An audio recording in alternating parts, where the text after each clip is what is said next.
Okay, please bear with me. I'm just setting up the live stream.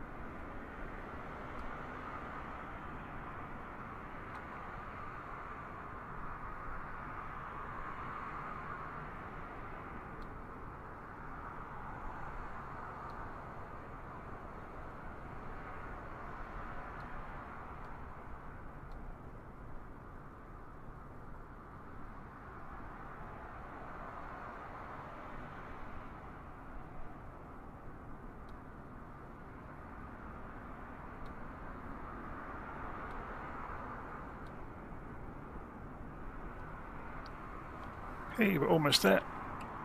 So I've got Volanta running, I've got Flight Sim, I've got LittleNavMap running. We just need to pull up Navigraph and we should be good to go.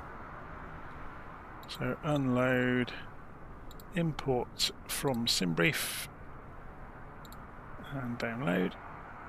Okay, so this gives you an idea of the route. We are in Hong Kong. We are going to fly up the coast. Should we go and change this? Because we'll be looking out for features along the way. So we're taking off from Hong Kong, we're going to fly down the coast going along the VORs, and then we'll cross over the disputed sea lanes towards Taiwan, and then fly down and hopefully fly a star into the international airport at Taipei. So it should be good fun. I have not been in the ATR for a very long time. Let me go and check volume levels before we get any further. There we go, they're all looking fine. So I've not been in the ATR for a very long time. So we're going to go and run through the hotel mode start sequence. So I have got a procedure for this, which you can get from Ko-fi. I'll put it in the link in the video eventually as a comment, probably once this turns into a normal YouTube video. So I'm going to work through. So hotel mode with the ATR basically means you can run an engine up with the prop brake on. So you can power the aircraft up running one of the engines on a minimal amount of revs, just enough to run a generator basically, without any props whizzing round. So you can sit there quite safely at the gate with an engine running. So that's what we're going to do. So we go and jump inside the airplane and we can see, before we leave, let's go and have a look around. So we are it's almost empty because I've turned off the AI traffic. I am running FSLTL in the background though, so we will see some traffic en route. So this is Hong Kong Airport, and Hong Kong obviously you can see over to the side of us. It stretches as a huge city, it stretches off in all directions. So I just want to say a quick hello to Oscar, who's watching on the live stream from Norway. Okay, so I'm going to jump inside the ATR and let's see if we can get this up and running. So Control 6 takes us overhead. We go and turn the battery to on. And that gives us some power to the airplane. And we wait down in the cockpit for screens number 2 and 4. To power up, we can get rid of that caution.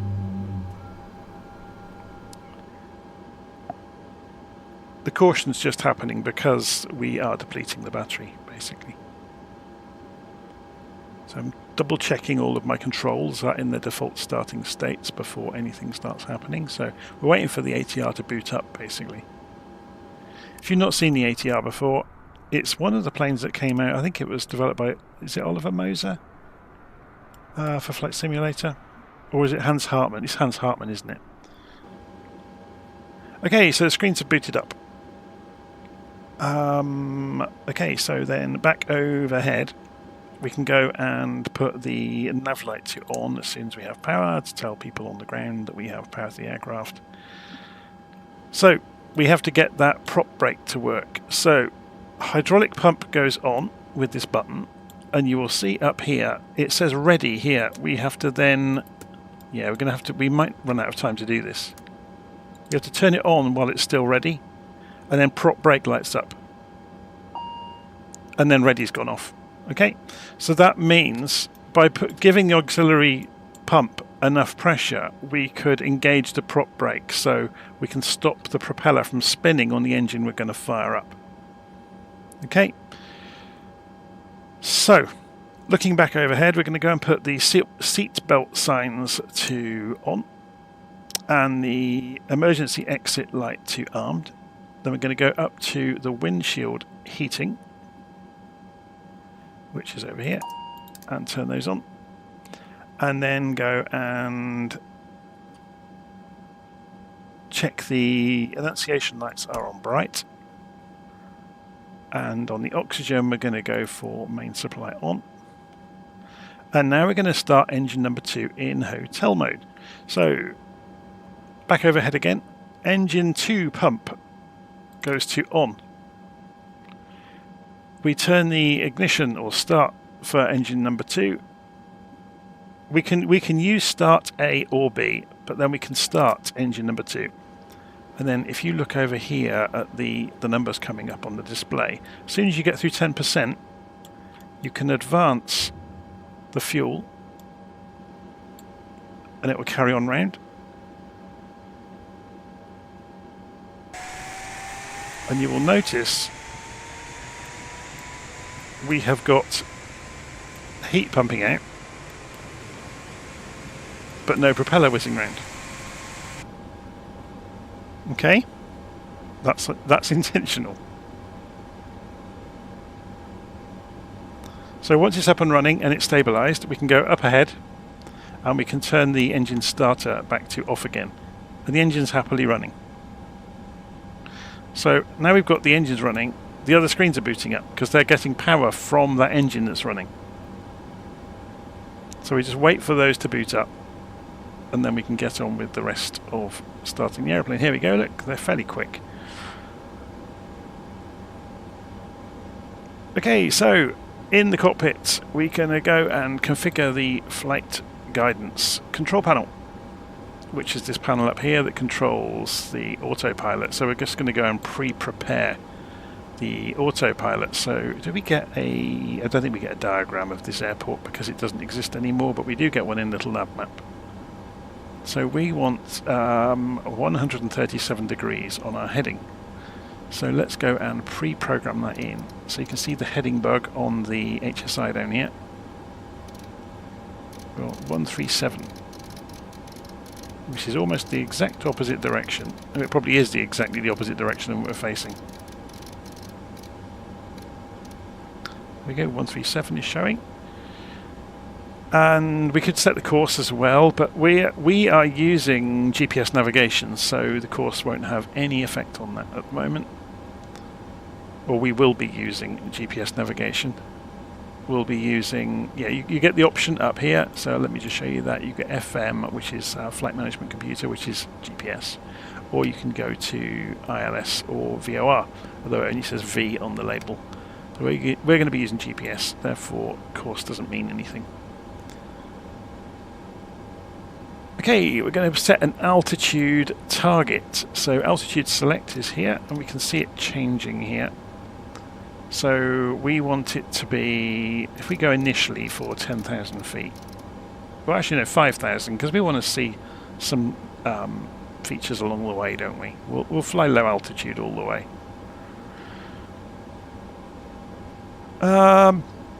So on the pedestal down here we can go and press bearing 1 and 2, and that will show up in the corners of the primary flight display. So if we do start doing some VOR hopping, which we'll have a play with along the way, then they'll show up with the numbers.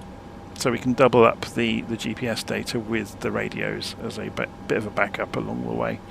So then we're going to come down to the MCDU and select FMS, and we go init and pos init, and we pick up the GPS position and it fills it into init straight away, and we can do sensors init and then come back.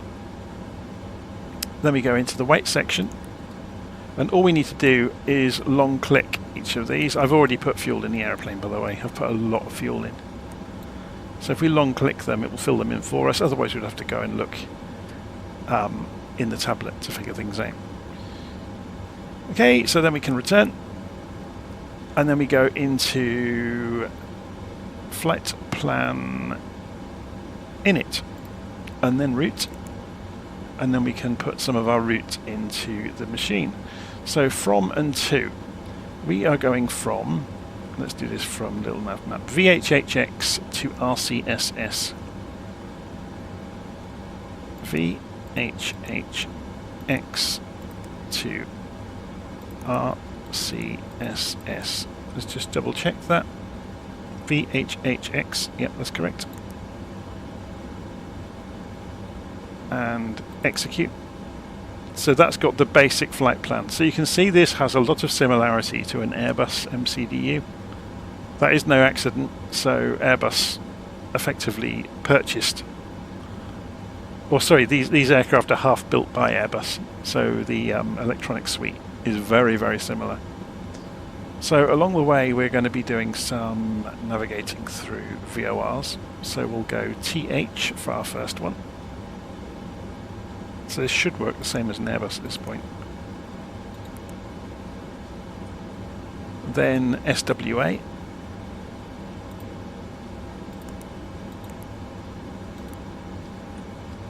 Then XMN.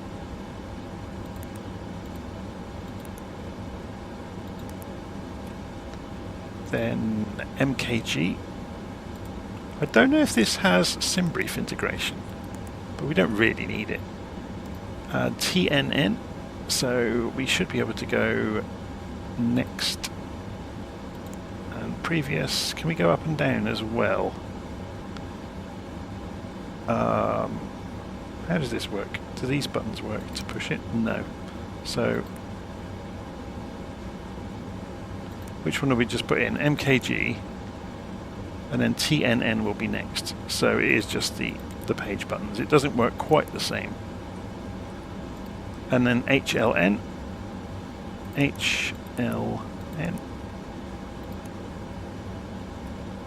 and then we're into the star, which takes us into Songshan, which is Taipei.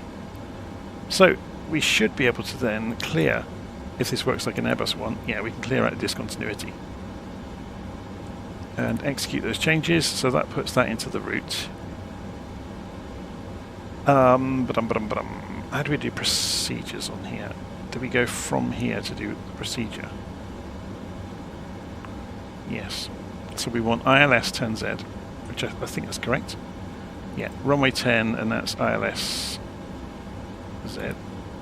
And then we choose the star from the list, and it's the Yila 1E. So we can't see it there, so we go next, and next, there's lots of them.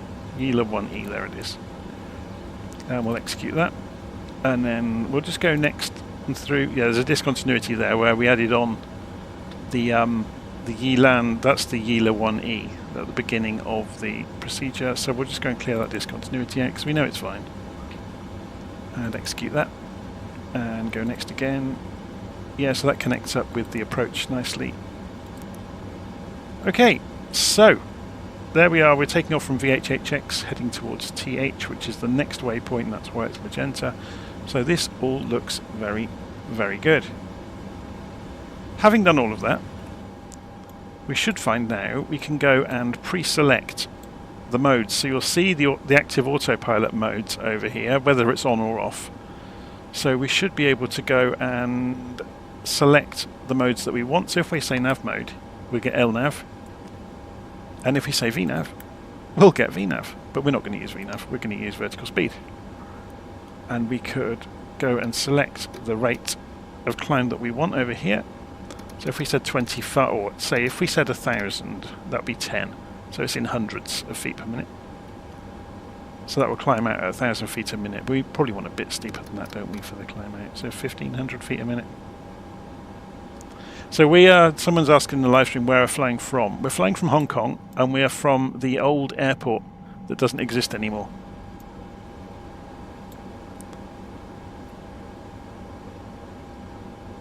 Okay, so we can go and calibrate the altimeters as well. So just press B, and you can see the standby attitude. Standby attitude indicator is just updated there. So that means the others have as well, because it's all synchronized.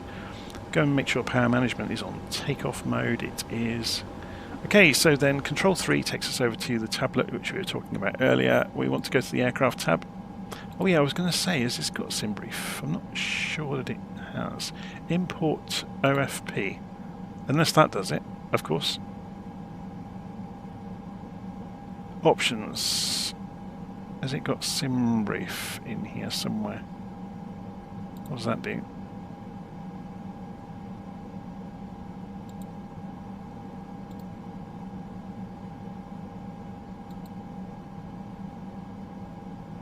Oh, we have to log in. Okay, so this will be the pilot ID from Simbrief. So if I go and open a browser up, and go to simbrief.com and go to dispatch. Oh no, I don't want dispatch, do I? I want my pilot ID, which is, oh, maybe it is in the dispatch system. Account settings. My pilot ID is 330725. 330725. I'm just doing this for a bit of interest, really. So we should be able to import our latest plan then. There we go. That just gives us some interesting stuff to look at along the way, really. But I really wanted to come in here to get rid of the chocks and to make sure all the doors are closed. And they are. Okay, so in the aeroplane, we're going to go and press the MDF perf button, which I hope I can remember where it is, there. And that will pull up this screen here, and we can say confirm the takeoff data. And then we can set the trim using our controller, so we can move the trim around to match the calculated trim that the aircraft wants. I've gone too far. There we go. I'm just going to change the sound on my machine so I can hear it through my headphones now. And then, so we got rid of the chocks. We've got rid of the gust lock. Or have we? No, we haven't. Is that on or off? Gust lock off. Yep, that's correct.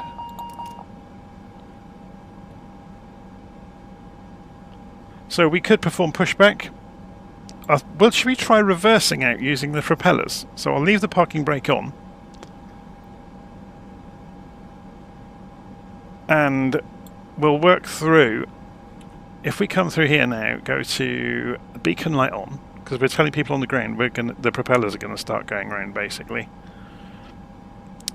And then come back down. Actually, let's do this from the cockpit side. So remember that hydraulic auxiliary pump. So we're going to go and press it. This will light up saying it's ready again, and we can release the prop brake. And as soon as we do that, if it's going to behave itself, it's not going to, is it? This is the age-old bug with this aeroplane. So we've got the engine running, and the prop brake isn't going to release. Let's try again.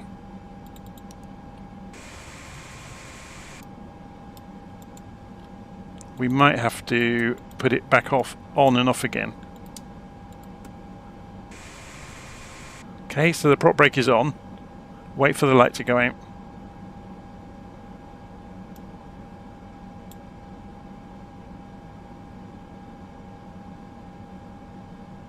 Is it going to go out? It usually lasts 15 seconds. There it goes. So we'll redo the hydraulic auxiliary, so that will come on, hopefully, and it should come up saying ready. This bug has been in this aeroplane forever. Yeah, it's not going to do it, look. That is so annoying.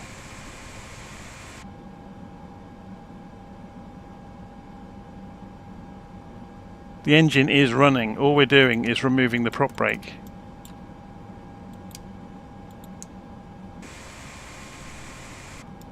And if we look over, yeah, we haven't got the numbers coming up at all. This is bizarre. Let's try it again.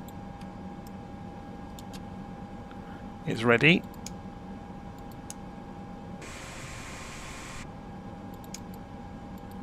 I have seen this plane do this so many times.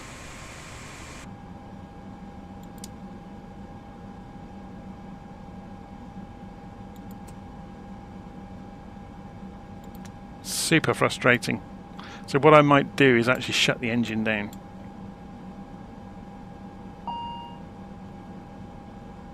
Someone's saying about putting the gust lock on to see if it affects it. I don't think it will, but we can certainly try it.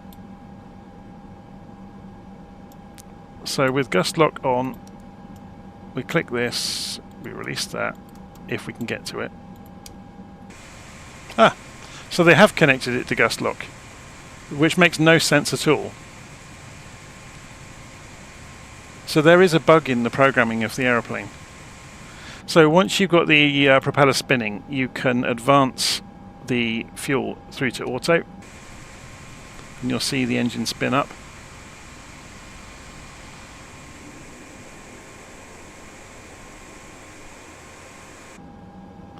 So we're going to spin up the second engine as well. So it's fairly straightforward. He says, famous last words. So overhead, all you need to do now is go and put the ignition system back on. So we'll use start A again. It doesn't matter. It's not really simulated what the different systems do or if they wear out at all. So we can put the pump on for engine number 1, and we can start engine number 1, and you'll see over here the numbers will come up. As it comes through 10%, we can advance the fuel condition lever to FTR, and you'll see it sweep up towards 60%. You can see the oil pressure coming up.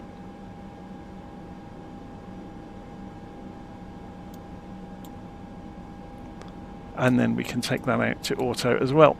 So we should now have both engines spinning up, and you'll see that one will accelerate further, and there it goes. So we've now taken the gust lock off. That's bizarre that they've connected gust lock to that.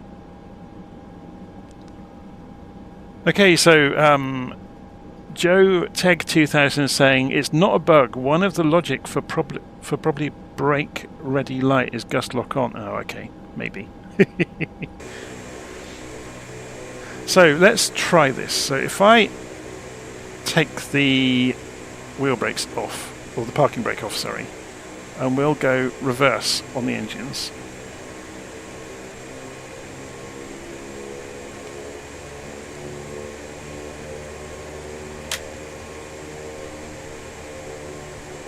It hasn't.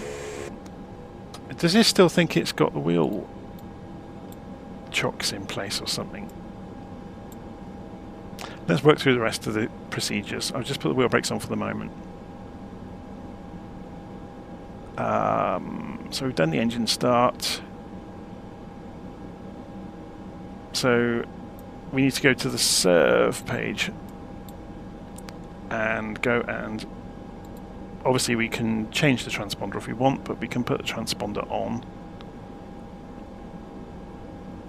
And then overhead we can go and put the strobe lights on. Although we're not on the runway yet, are we? No. So we want the taxi lights, which are underneath here.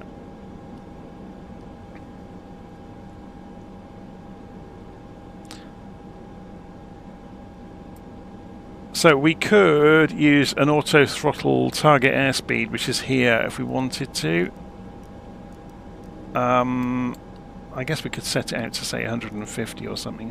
We'll leave it on 130. Should be fine. Does the select button work? Oh, it sets it automatically. I see. So it's going to do it via the planned programming on the aeroplane.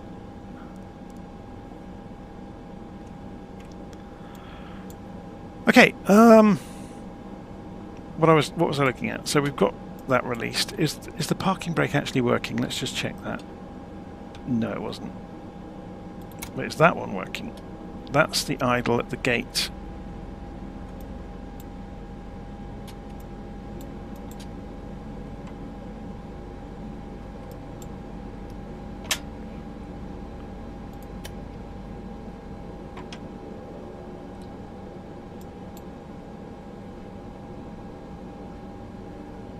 I wonder if I've actually not got the controls working again. I'm trying it again.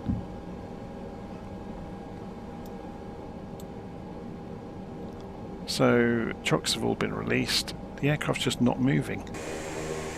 Maybe it just doesn't have enough thrust to reverse from standstill.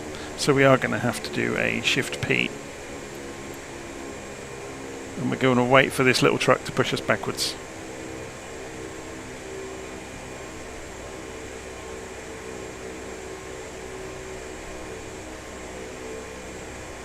He's going to now do a limbo act under the nose of the aeroplane, probably, unless they fix that. Let's see what happens. Really, the pushback should have been earlier. But I was interested to see if this worked. So we'll go and put the flaps to takeoff position as well while we're waiting for him. So you can see them extending. Yeah, look, he's going to do a limbo underneath the aeroplane and then suddenly jump back into place.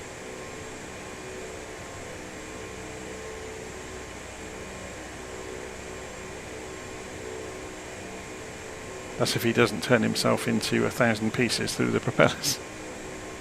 There we go, look. Now, is he going to push?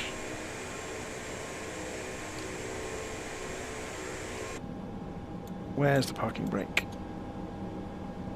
It's here. Okay, of course there's an emergency brake in this aeroplane, isn't there? That's a good point then. So I'd forgotten about the emergency brake and it's not on my instructions. I'll have to fix those. So now we've got it working.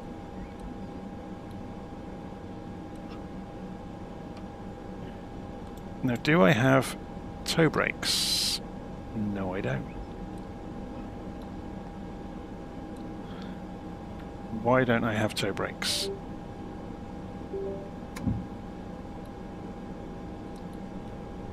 I should have toe brakes. I wonder if they're mapped differently in this aeroplane. I'm just going to check that.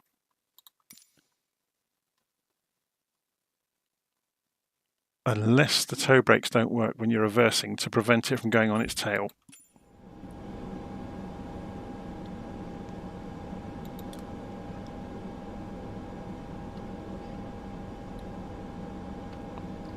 So let's just try that. If I put the parking brake on, can I now use the toe brakes? No. There's something weird going on here with Flight Simulator. So here's the controller. Search by input. Brakes. I bet they've gone and used different buttons for them, maybe.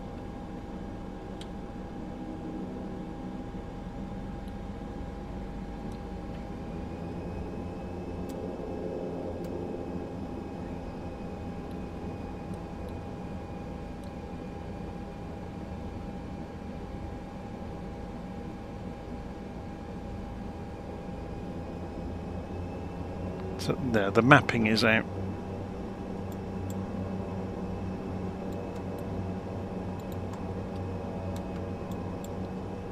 No, it's not. It was me all along. I hadn't advanced. Yeah, the mapping is out on the throttles. That's what's wrong. We're slightly in reverse all the time.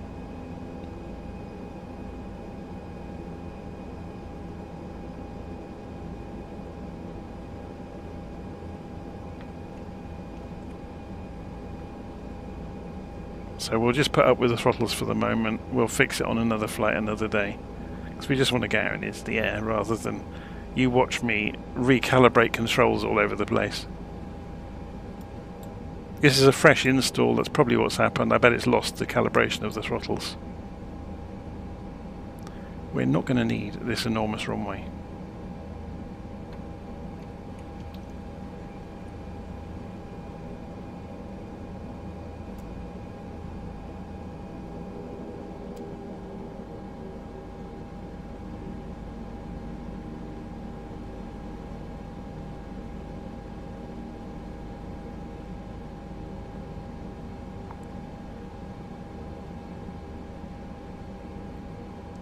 Taxi up to the edge of the runway.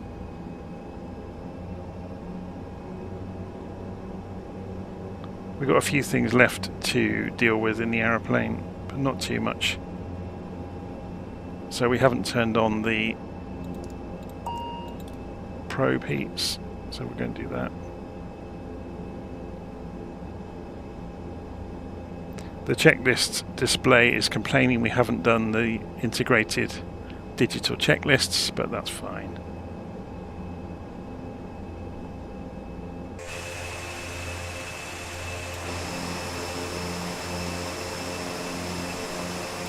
It's a nice looking plane, isn't it?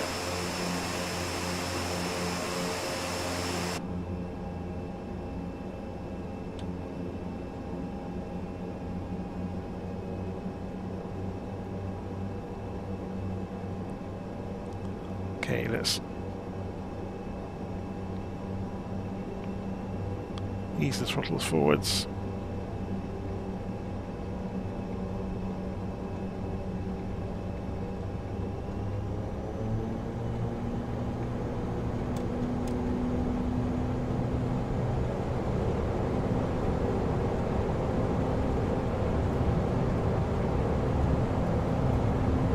Takes off on its own, which is really lovely.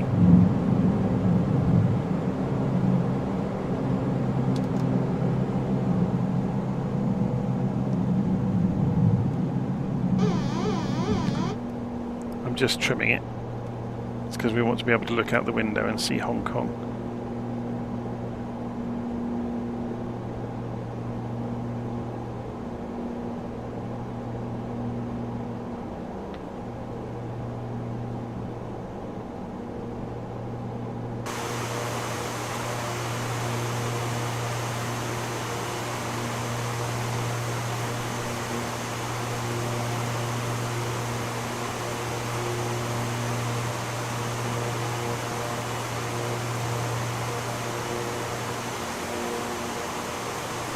Yeah, we didn't do the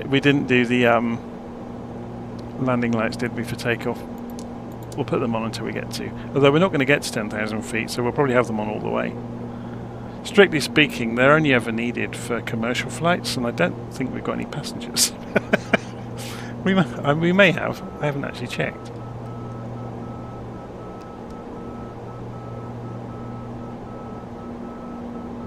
So flaps are up, gear is up.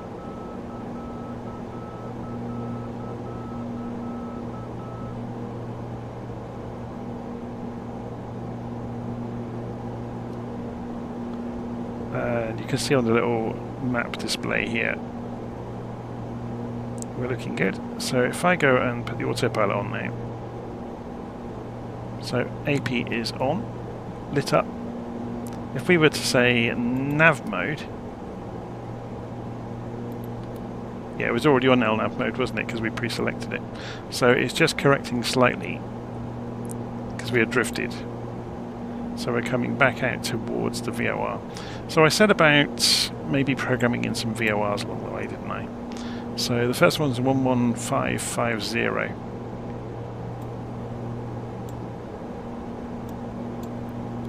So let's go and have a look around the aeroplane.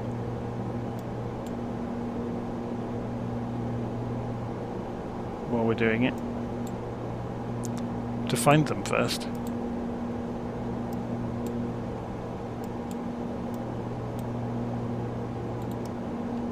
There we go. So we want 11550. We have to get to this touchpad. 115.50. And then press Enter. Then switch that to active. And it should light up here, and it does. We're just passing it, that's why. And we'll put the next one into nav 2. We're coming up to 3,000 feet. So SWA is the next one. And the frequency for that one is 11260.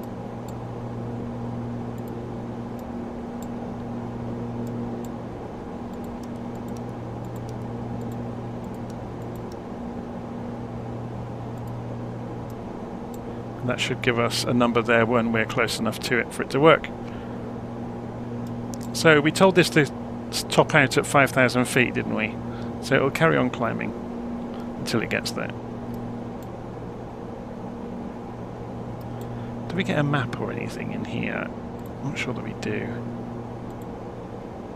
We get a performance chart. We're heavy because we've got a lot of fuel on board.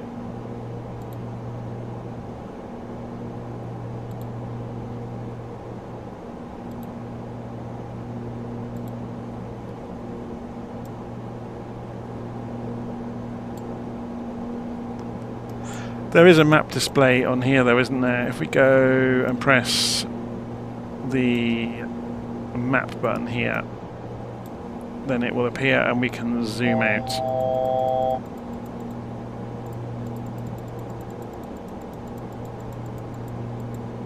But I think, yeah, it's only a close range map, which is annoying.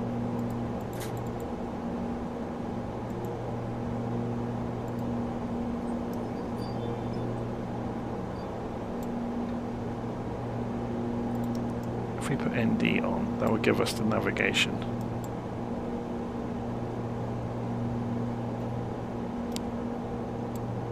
Okay, we'll just make sure this tops out at 5,000 feet as we've asked it to. So we're running the fuel at the moment on override. We're going to go and put it back to auto.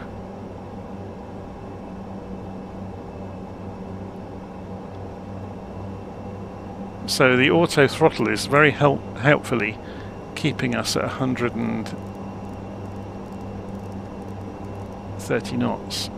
Let's go and speed ourselves up a bit.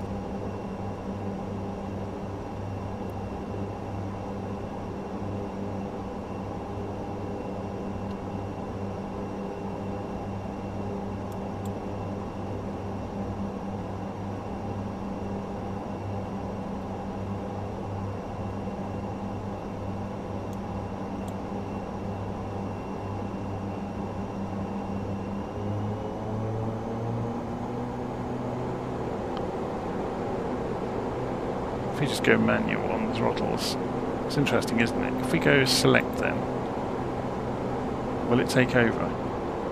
Or does it have an indent? It should have an indent, shouldn't it? Like the Airbuses. And you can see it snapping into it there.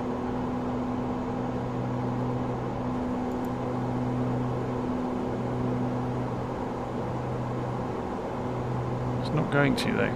Yeah, these throttles are really messed up on their calibration.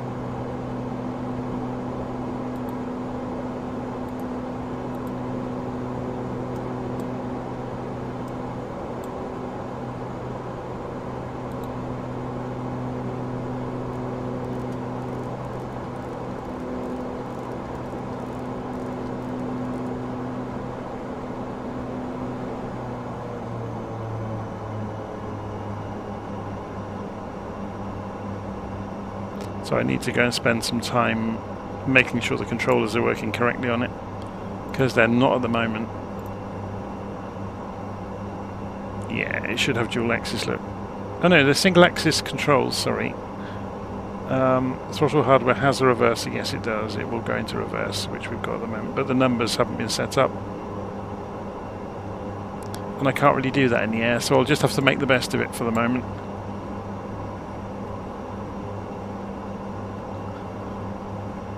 So I'll just fiddle with them on manual to get them in the right place.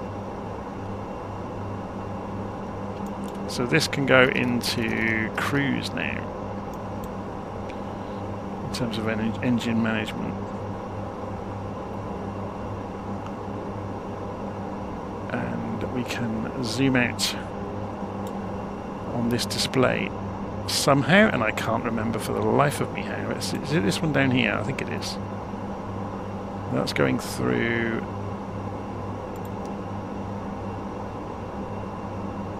So navigation display. Oh, it's the plus and minus, isn't it? I'm suddenly remembering how this works.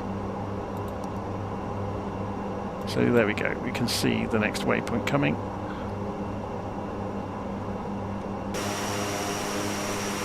Of a rainbow.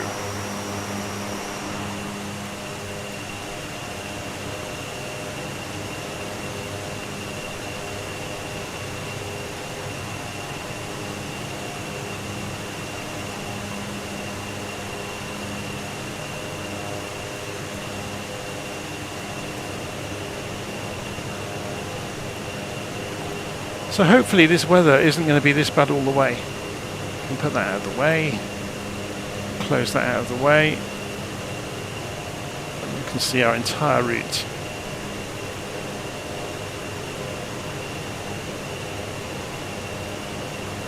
Can we see the weather in Navigraph?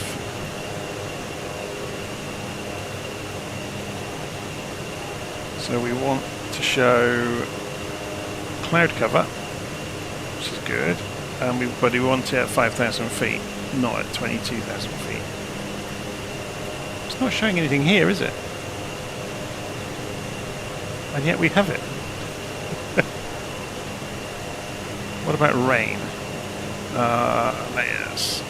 Radar would be showing the rain, and there really isn't any. There's a little bit out here, there's more out off the coast of the other side of Taiwan.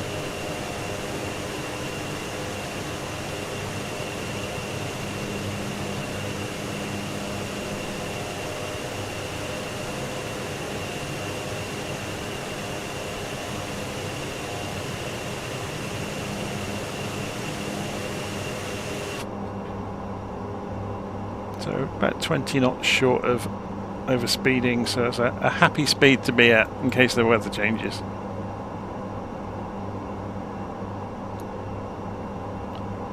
So let's go and have a look at the numbers. About 70% on the engines. Should we see if we can just tweak that a little bit? Is it worth us, while we're in flight, can we get away with doing this, while we've got some speed to play with, to go and to set the throttles?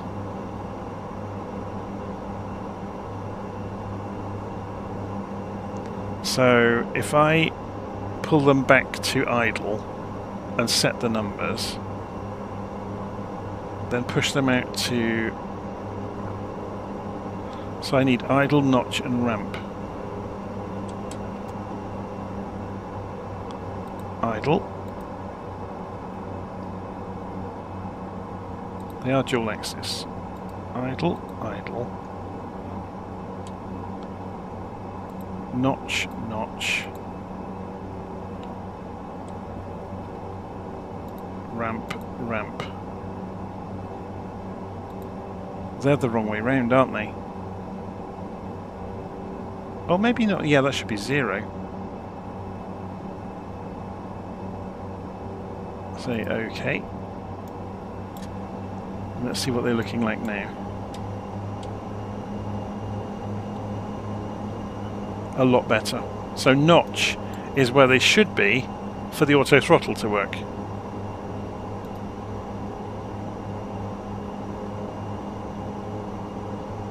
And I think it's working now. So it's going to take it out to 240. Let's see what happens. So watch the power.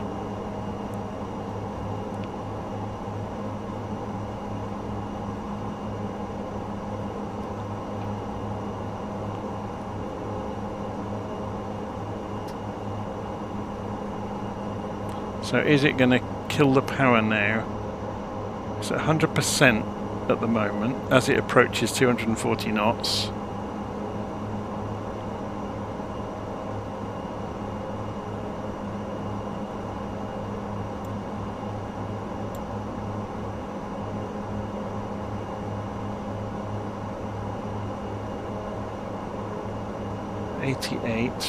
But it is levelling off, isn't it? Or is it going through? The rate of change, it's still accelerating.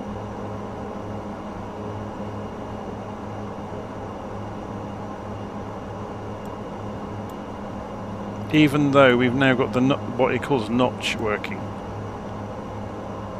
So we're going to gently come off the throttles.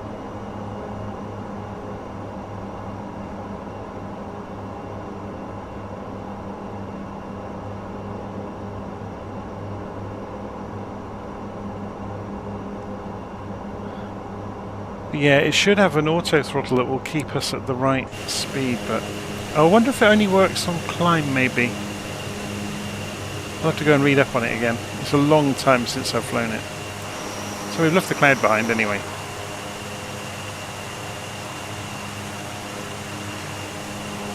So this is China off of our left wing. If we go and have a look at the map, you can see about coming up on Shenwei. We're leaving Hong Kong behind. What's it? Shenzhen, isn't it? Yeah.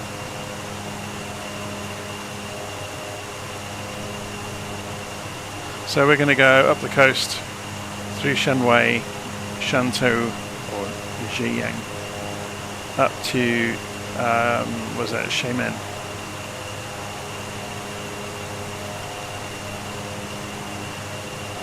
And then out across the water to Taiwan. And I've deliberately chosen a route that takes us over the mountains so we get something to look at along the way. And then we'll go and fly the Star into Taipei just for something to do, really.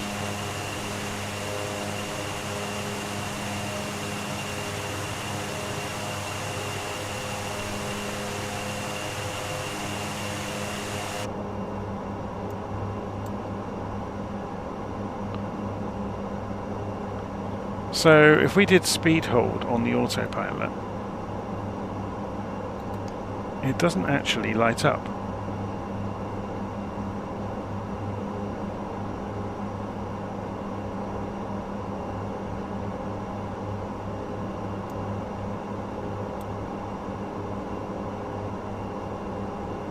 I think the truth of it, I'm trying to racking my brains here with how it works, is it's a little bit like or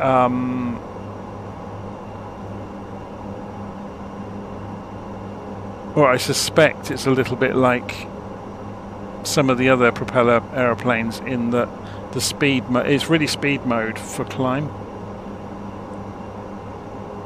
and once you're in cruise it's up to you to use the throttles, so it will vary pitch according to the target airspeed. We could try it. If we take it up to 10,000 feet, we can find out, can't we? So if we go and raise the target to 10,000.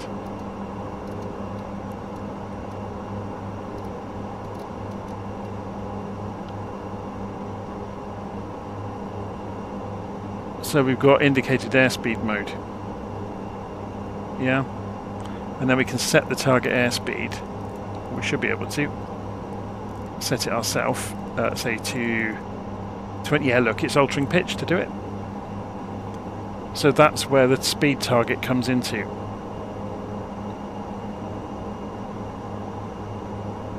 So I've raised the throttles out to 100. I'll just bring it back a little bit to 90 something %. And it's using the target airspeed, so it will drop the nose to do the target airspeed. And then when it gets to it, it will raise the nose again to maintain the target airspeed, and that will turn it into climb rate. Yeah? Or the excess power. So that's because we're operating in indicated airspeed mode, which you can use for climb and descent, obviously. No, it works fine. I'm just reading the live stream comments that the IAS mode is weird. No, it seems to do exactly what it should do. So you give it excess power for the speed you've targeted, and that excess power gives you climb rate. So if I go and push the engines open a bit further, you'll see the climb rate will increase. So I'm pushing them out to about 97%, 98%.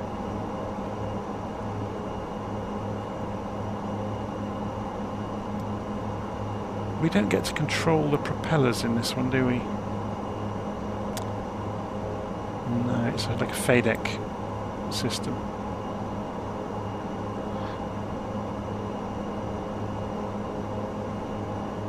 So we're about 100 miles out from the next station.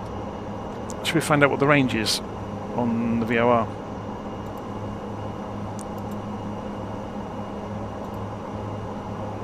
$130. So if we were to go and put range rings on it for 130 miles, we should have picked it up, and we had it on nav 2, didn't we? So 11260, This is VHF. We want the nav radios. Oh, we haven't put it to active. There we go. So 95 miles to run.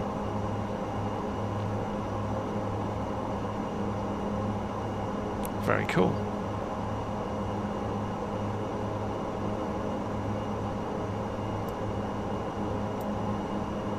So we could, if we wanted to, we could set the heading bug to go the direction we're going just by selecting heading, and it will whiz round and it's now pointing the direction we're going.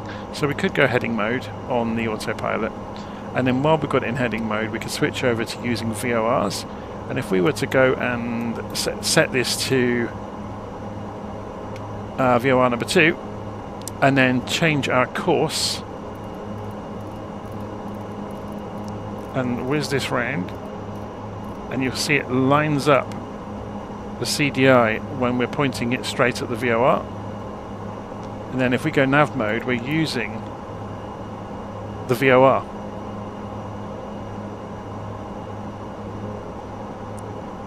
We're just coming up towards 10,000 feet.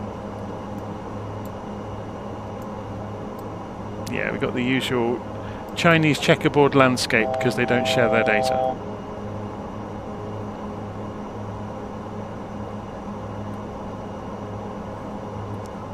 Yeah, so just reading the live stream comments, FLC is flight level change. That means the airplane's going to do it all for you, really. It will get to the altitude at the best rate it can.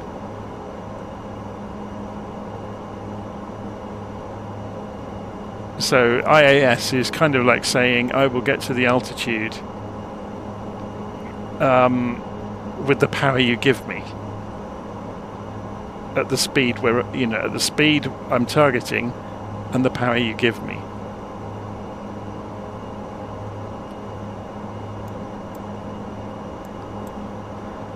But IAS is really handy for descent as well, because you can do exactly the same trick. So you can then use the power to manage descent rate. If you use vertical speed mode, you're liable to either overspeed or stall the aeroplane. That's the danger of vertical speed mode.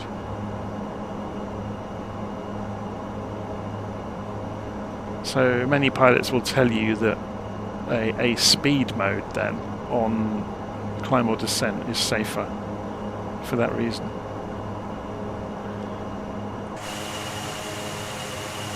Yeah, the scenery is not very good over China, is it? The coast is probably okay though, but inland there's no data for it, I don't think.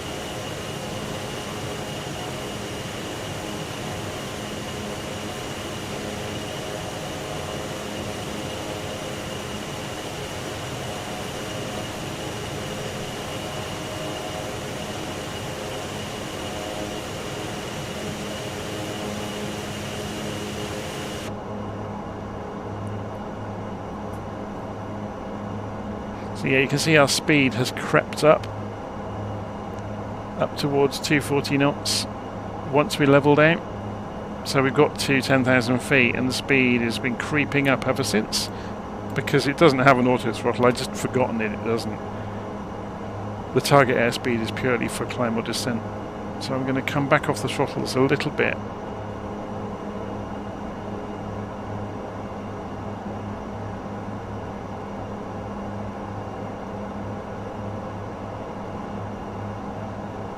I don't know if it has any prop sync options.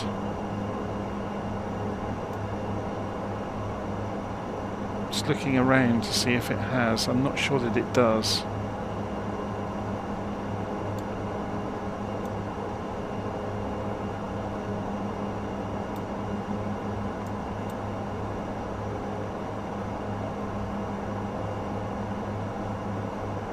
You'll get, someone's just said about icing up, you'll get ice warnings, I think, on the EFIS display.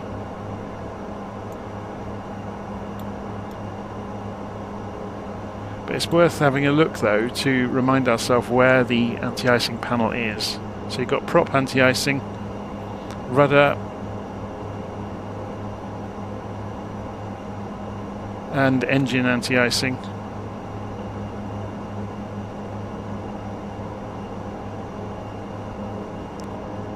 So yeah, there's no problem at the moment, but it's worth keeping an eye on it, isn't it?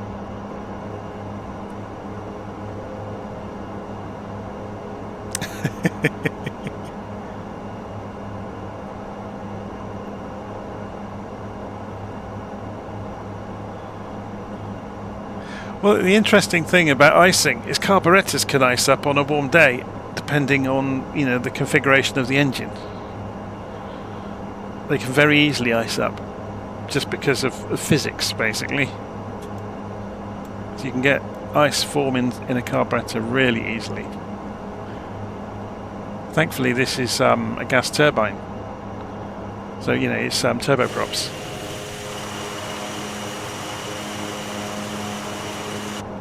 So we don't have that problem.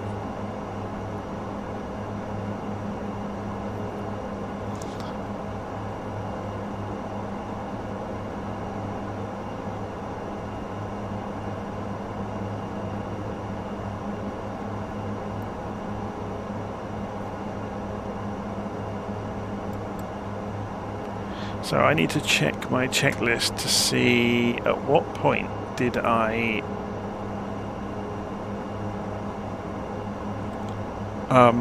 have the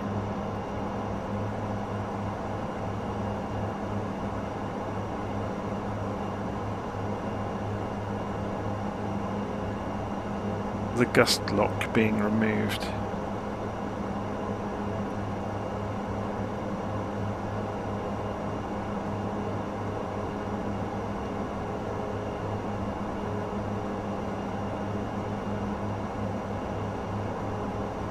I haven't.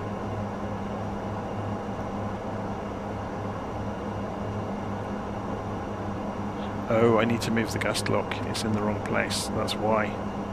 So the gust lock needs to remain on.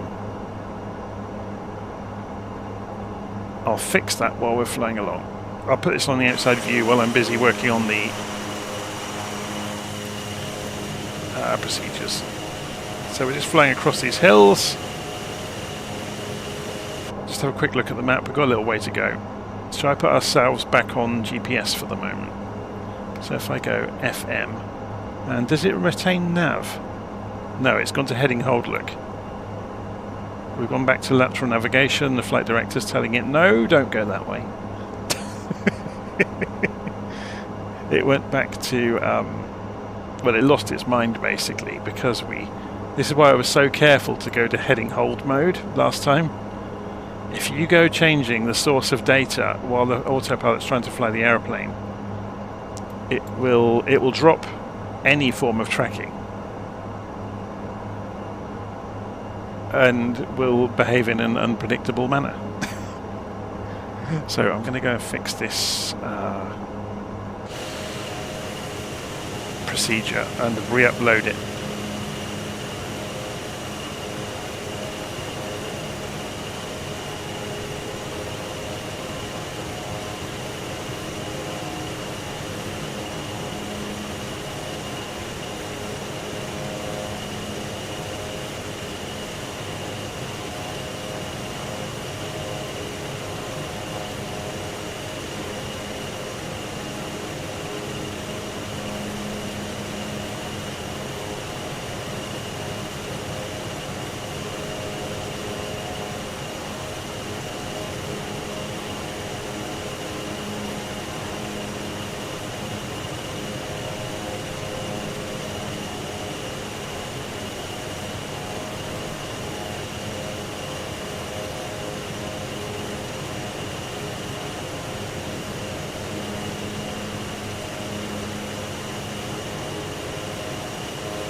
Okay, that's done. I'll upload it a bit later.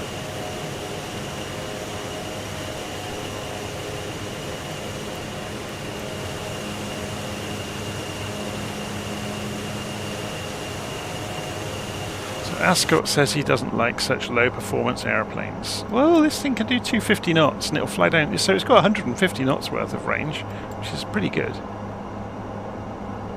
You can easily fly along at 100 knots with it. Can we get rid of these screens? Not easily. Not without going through and doing the procedures, I don't think. So we'll just leave it there. Because I don't want to go and do them.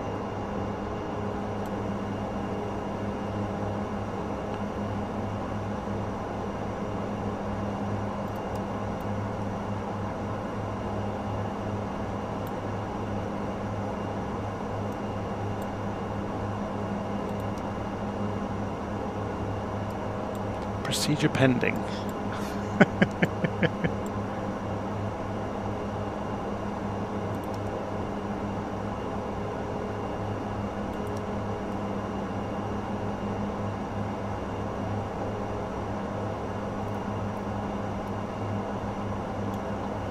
Just trying out some of the screens. So we've got this rose mode. You can also show it as a full compass, or you can show a plan mode. And plan mode should work as we go through the... If we go next and previous, yeah, we can work through in the same way that you can in the big Airbuses.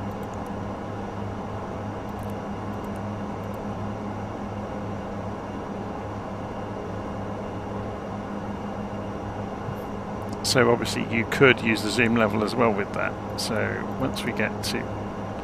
It's got an incorrect waypoint in there, hasn't it? HLN is wrong.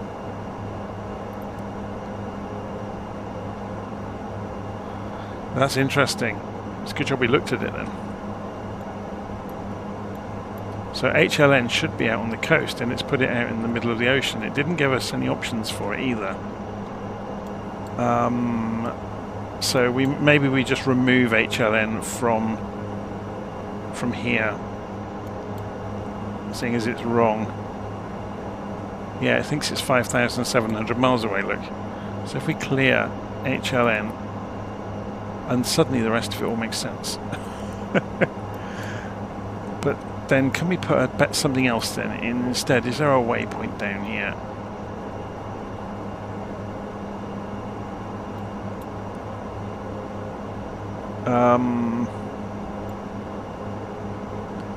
Maybe we go for this Titus waypoint, maybe, or I don't know, or PEIPU.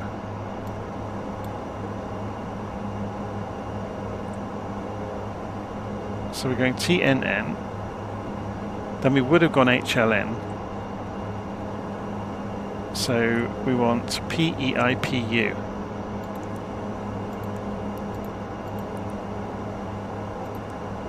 So if we put that on top of Yilan and execute it, so what we've just done is added this one into our route, and we want it before HLN. Well, no, if we say after HLN, and then we'll remove HLN from the route. So that's what we've just done. We'll do the same in LittleNavMap. So does this even have that waypoint? Oh, it's further down, isn't it? It's over here.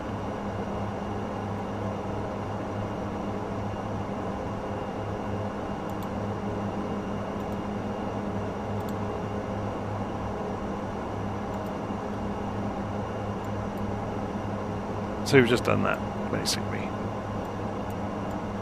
Okay, we're trudging in towards the VOR over here.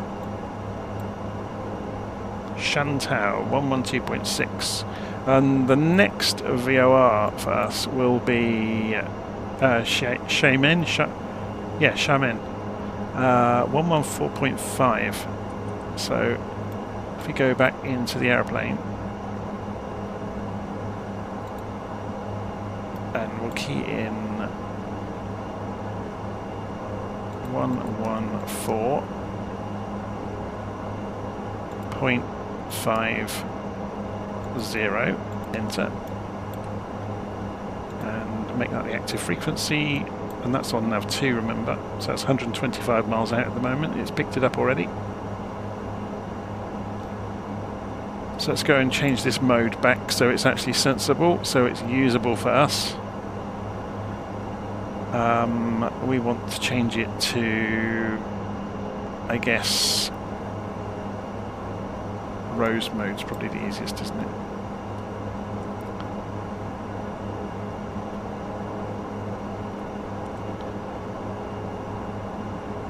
We're in LNAV mode anyway, and we're using GPS, so these are just nice to haves, really.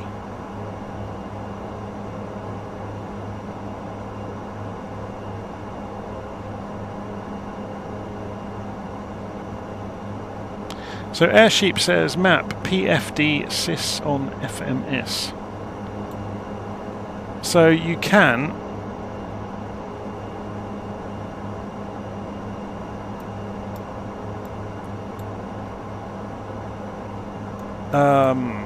where is it? Down here.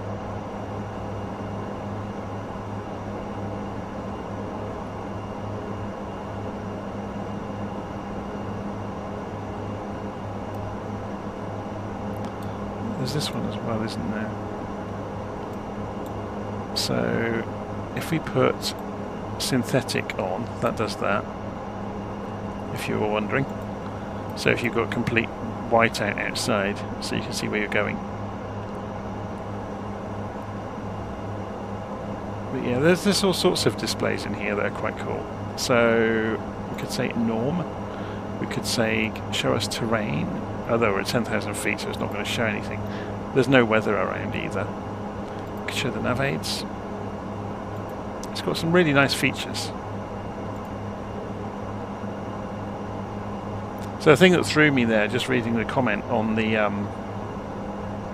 live stream, someone said the PFD sys on the FMS. This isn't the FMS.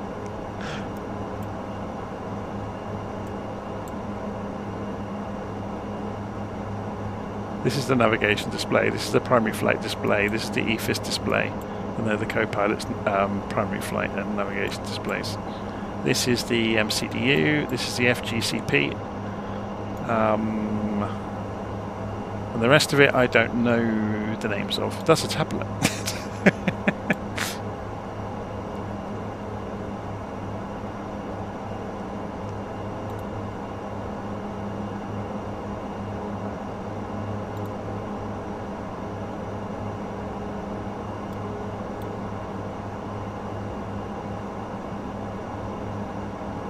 Having a quick look at the engine numbers to see if they all look okay. Does it give us any sort of fuel burn down, fuel flow, kilograms? No, okay, so you can do some quick maths in your head. We're going to be fine. We're 1,700 kilograms and we're using 12.9 a minute.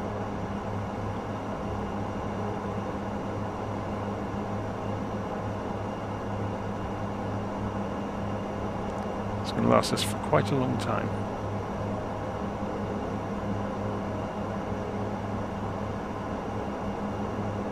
Ah, so Airsheep is a different language. That's absolutely excusable because I can't speak any other languages. I absolutely admire people who can speak multiple languages. I think it's fantastic.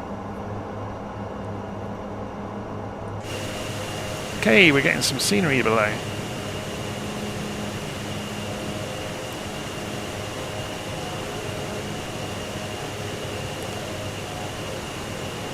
Shall we drop back down to 5,000 feet? We're a bit high, aren't we? We can't really see anything. So we're going to set the target altitude. This is a good excuse to play with the autopilot again, isn't it? So we've set that to 5,000. And then we'll say indicated airspeed.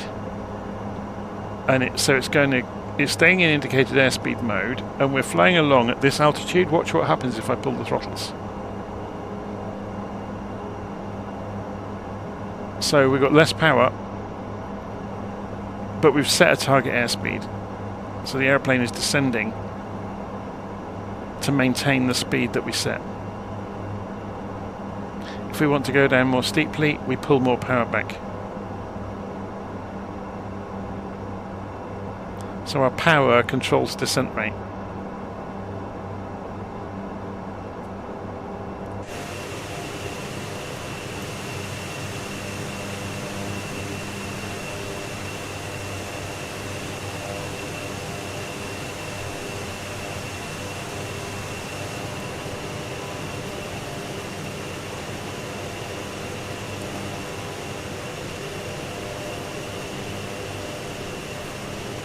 Go left turn, turning towards the next VOR.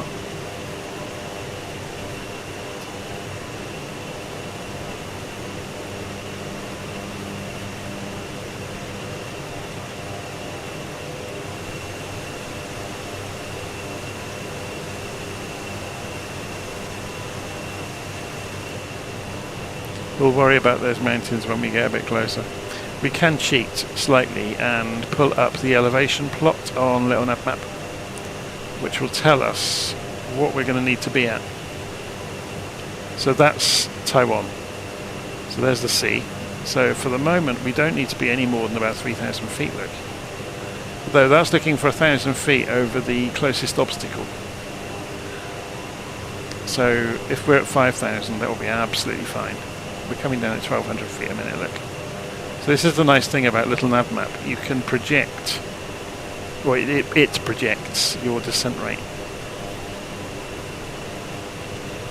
The other nice thing we've got running though at the same time is Volanta, which is right here, and Volanta is 3D. So we can zoom in, and we can even pull up the satellite map of the area. See it in 3 dimensions in ridiculous detail. If we were to keep zooming in, it's mad, isn't it?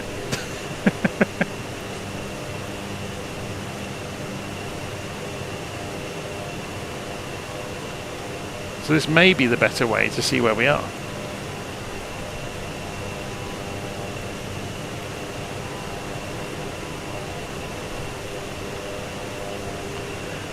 The only reason I have Volanta running in the background is for all of these round the world trip flights. I've been recording each leg in Volanta, so we get to see it when I do a blog post afterwards. So I include obviously the video of the route and the Volanta trek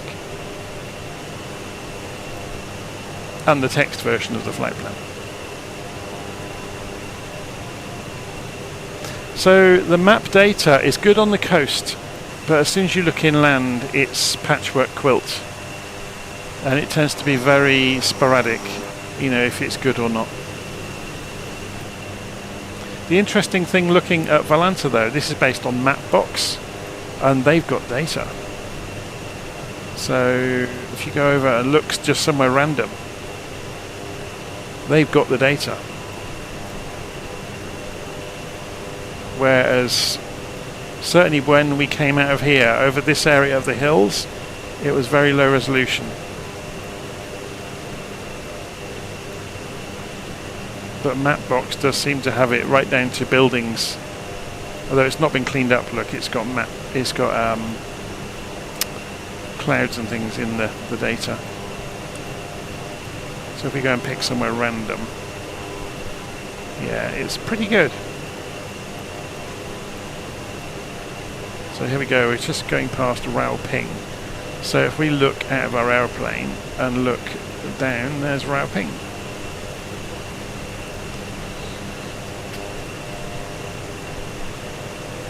Do you need the premium edition of Volanta to get integration with Flight Simulator? No. The premium version of Volanta gives you things like scheduled flight data. See, I haven't got premium at the moment, it's expired. They gave me it for free in order to do a video of it, but I didn't continue with it. So they gave me it for a couple of months. It also gives you, if you've got friends in Volanta, you can create parties if you've got premium. And parties allow you to draw on the map, and then everyone in the party can see the drawings live, which would be really useful for ATC.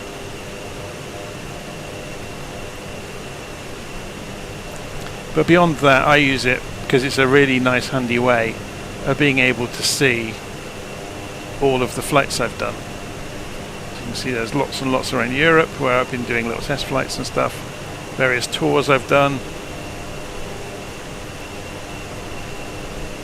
Quite often I forget to switch it on though, which is why there isn't as many on here as you might think there should be. There seems to be a lot of traffic. These are real people, by the way. So if you click on one of these other people, you get to see their flight plan.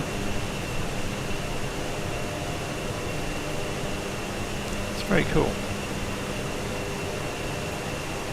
Anyway, back to me.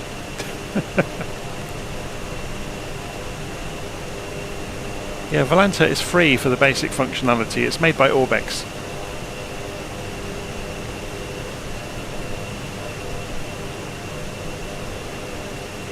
But the premium version, yeah, if you're stuck for somewhere to go fly, you can look up all of the real-world airline routes in it and go and nick one of their routes and have a go at it.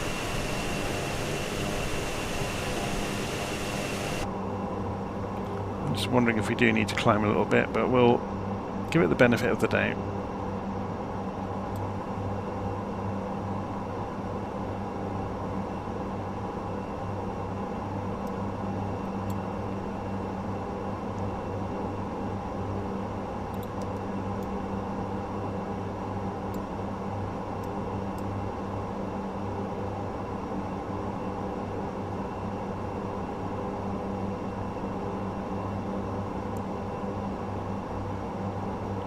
Okay, so notice we pulled the throttle back and the speed, well, now we've leveled out at 5,000, the speed is slowly dropping off.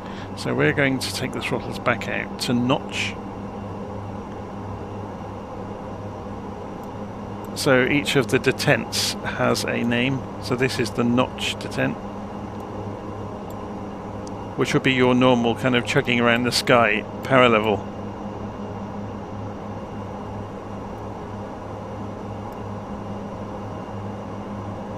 Let's see what it does when it gets to that speed. Has it got... because it's a FADEC throttle system, it might influence it. I don't think it will.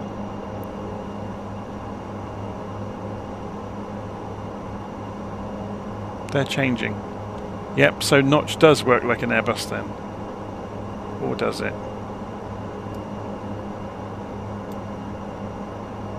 No, it doesn't.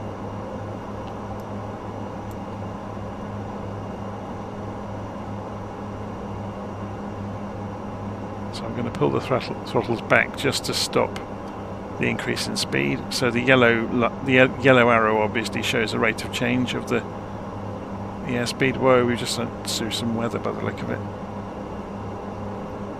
It suddenly jittered.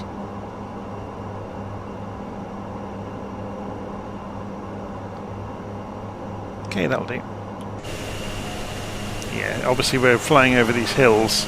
I'm being hit by gusts of wind now and again.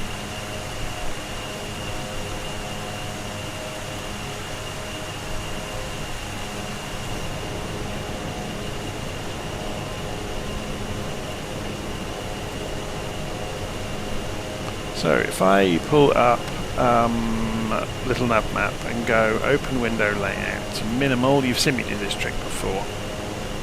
I'm going to go and have a break and stretch my legs. If I go to taskbar and get it to hide at the taskbar, then I'll put this side so you can see where we're going.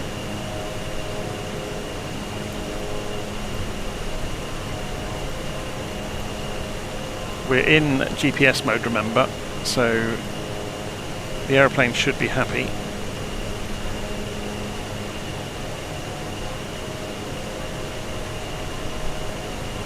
And I'm going to go and stretch my legs, make a coffee, and I'll be back in a few minutes. Hopefully we won't crash into any hills while we're on autopilot.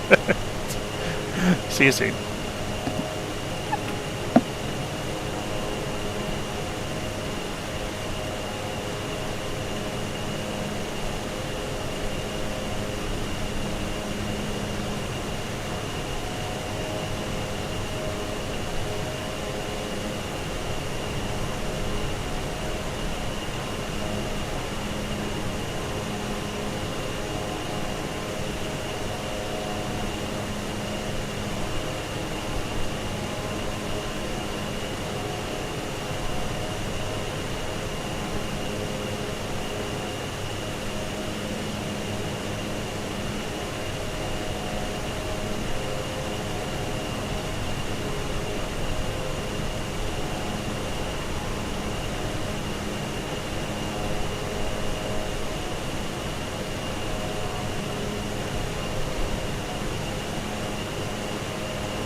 Okay, I'm back with a glass of wine instead of coffee, so this could all go pear-shaped.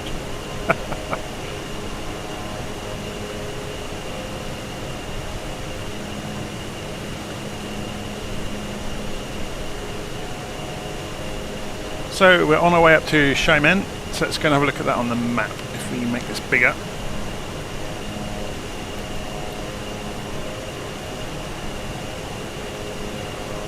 So the VOR station, let's have a look at the difference between the rendering of Navigraph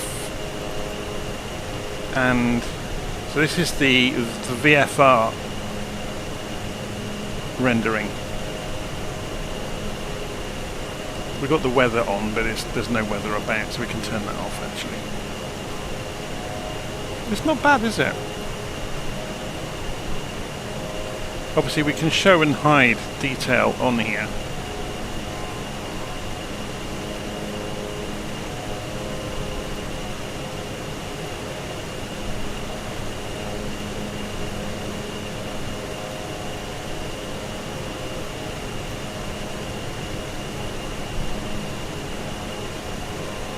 I think the nice thing about the Navigraph version is it's vector, so you get the various features don't pixelate, and they're very smooth and very fast to move around.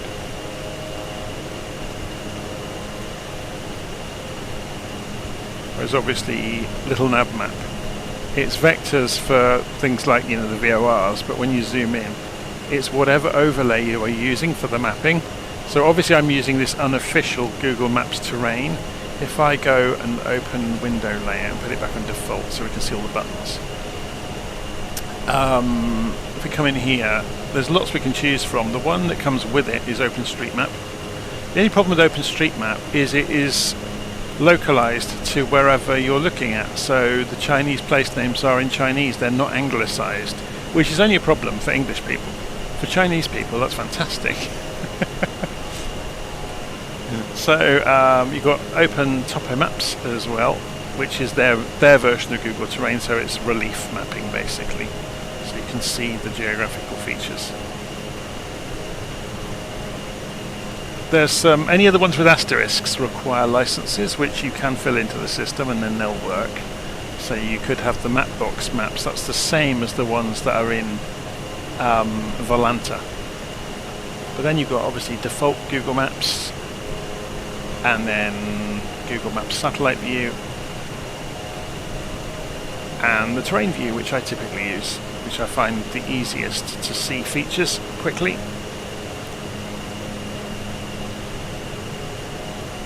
Does LittleNavMap have taxi charts?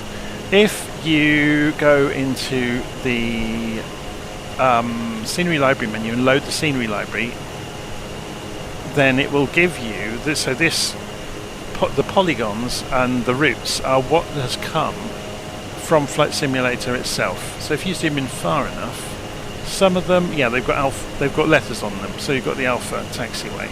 So just out of interest, then, that's ZSAM. Let's go and compare that with the, if it's got it, with the Navigraph chart. So if we go to ZSAM and see what charts it's got, has it got a taxi chart?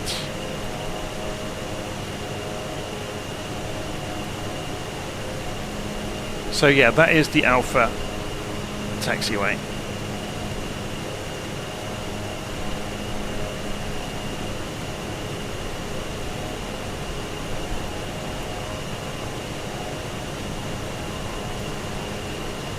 So it's got quite a lot of Navigraph, hasn't it? Obviously the other trick you can do with Navigraph is overlay it over the map, so you can see it on the map. Obviously our flight plan takes us overhead and then we turn right. So yeah, looking at it from that point of view, let me turn off the recentering in LittleNavMap. When you zoom in far enough you get to see, but it hasn't got all of them though. Look, it hasn't got the names of the holding points or the smaller pieces of taxiway, but it has got the parking places marked. Obviously this will have everything.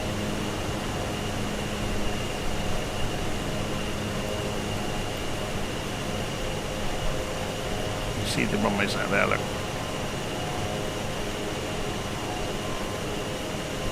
Yeah, feel free to add me, anybody that's watching, if you've got Volanta running.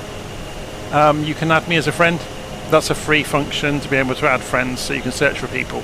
So I am John Beckett, so JONBECKETT. Same as my YouTube name, same as my name everywhere else.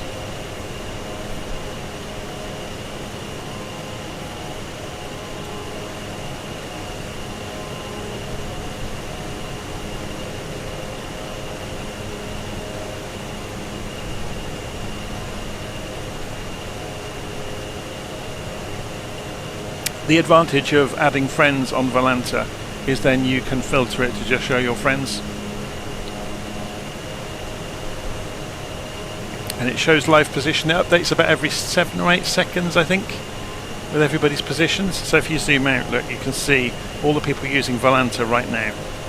And there's a lot of them. For some reason I have chosen to show where the airports are, but yeah. We can also show other networks. Oh, hello, we made the whole system go wrong. We can show VATSIM and IVAO and Pilot Edge and so on and so forth. We can even show the VATSIM sectors, so we can see what controllers are online at the moment. So there's one over here, look. So click here, it will tell you who the controller is that's online at the moment. New key radar is being manned at the moment by Daniel Button, apparently. So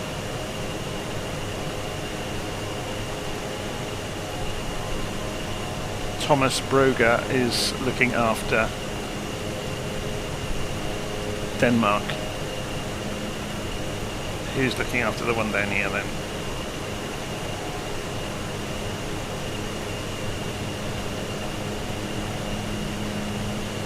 Petra Harusa. Adria Radar.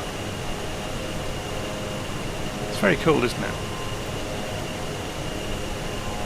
We'll turn it off for the moment. If you want to find back to your own aeroplane, all you have to do is click on, if you click on map, it will show your active flight, and then you click on follow flight and it will find you.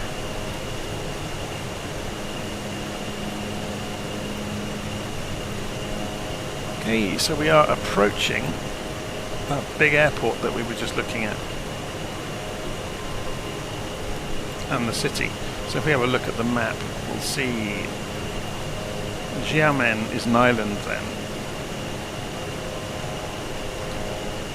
which is just over here, look.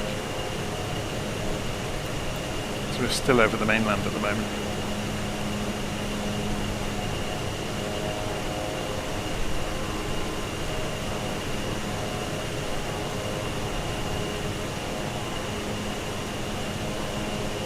Do I ever fly VATSIM? I have done a long time ago. I haven't done it for a while.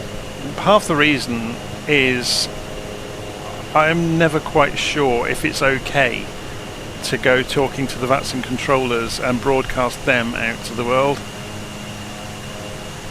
And plus, I actually prefer chatting with the people who are commenting on live stream, and that would get in the way of talking. I'd have to keep saying, oh, hang on a second, and talking to controllers and then come back again.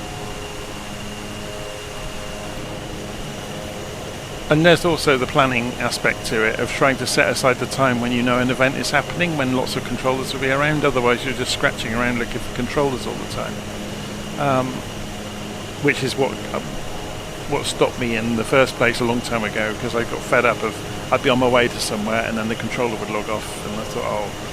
So then at that point I thought I'll wait for robot ATC to turn up, so it has now. So we got Beyond ATC, which I haven't got it installed at the moment yet. I haven't installed it on the new machine, but that gives us full ATC throughout the entire route.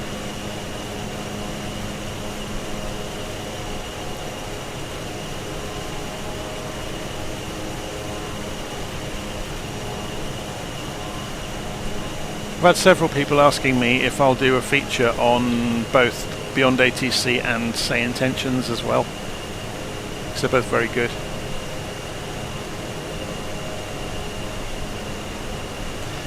Quite often I take part in group flights with a group online called MyAir, which they have their own Discord server.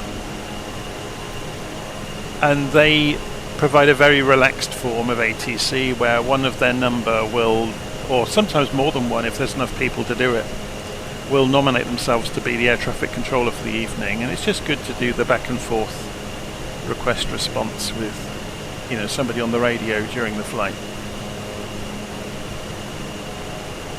And they'll typically have, I don't know, 6 or 7 people flying the same route as each other, with somebody managing the sequencing and clearing you up to altitudes and through descent and all the rest of it. It's good fun. And of course, if you make a mistake, nobody's going to rake you over the coals as they might with VATSIM. You just get a whole group of people laughing. So it's a lot more relaxed.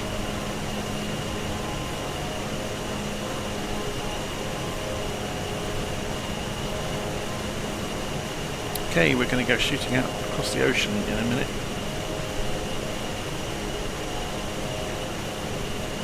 Not before we've overflown Xiamen.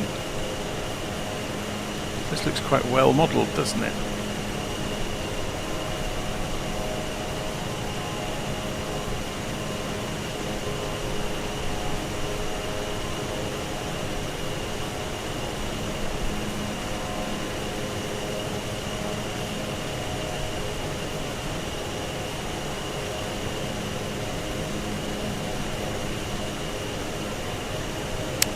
I don't know anything about this place. Shall we pull up some Wikipedia pages while we're flying, and I'll act as a bit of a tour guide if I can do it quickly enough.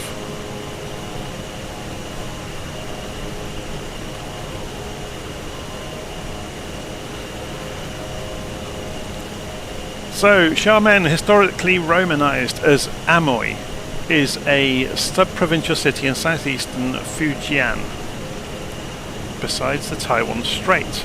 It is divided into 6 districts: Huli, Siming, Jimei, Tong'an, Haikang and Jiang'an. Let's see if we can find the history of it. You don't want to hear about the politics, do you? History. The area of Xiamen is largely bypassed by the Qin and Han conquests and colonization of Guangdong, which passed west of Fujian down the Lingyu Canal between... Oh my word, this is going into a geography lesson.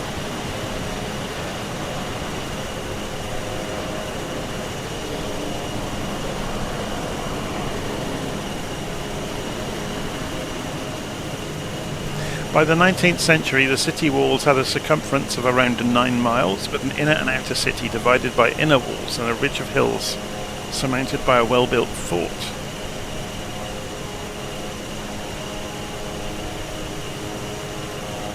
So it was the centre of China's tea trade for many years, apparently. I wonder if the fort is still there. I bet if you look around you'll probably find it. I bet it's on a hill over there on the left.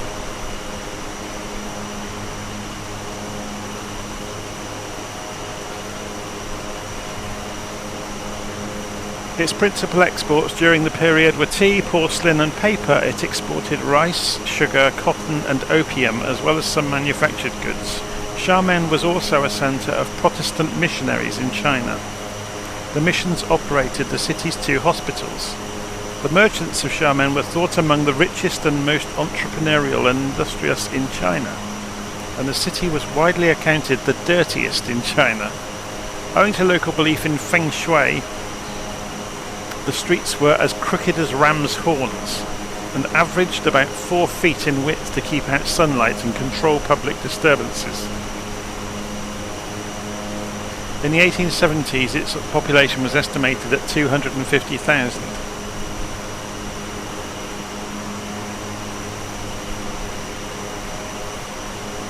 So what's its population today? If we roll back up the Wikipedia page, does it tell us? 5.3 million. as of December 22.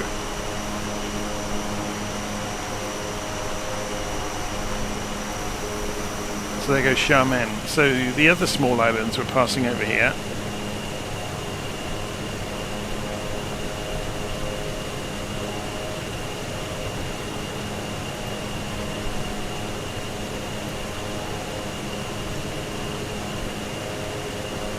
So Kinmen Island, okay.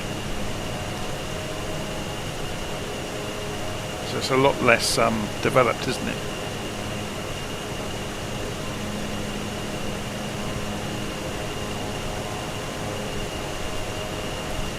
That looks like some generic pattern has been laid down in the navigation database to me. Doesn't quite look real. Probably find it as a military base, therefore it's just made up.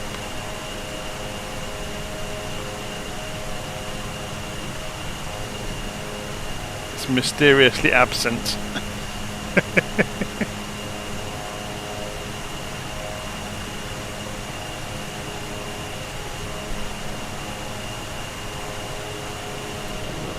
Okay, we're off out across the water, so should we climb out to 10,000 feet while we're on our way across the water? Give ourselves an element of safety. So 7, 8, 9, that's 10,000 feet commanded. We'll go indicated airspeed mode, we'll pull the target airspeed back to 230 knots and we'll command a lot more power. But we don't want to go beyond 100 though. So let's just edge that back to about 98%. There we go. So we're climbing at 750. If we wanted to climb higher, faster, we can just reduce the airspeed.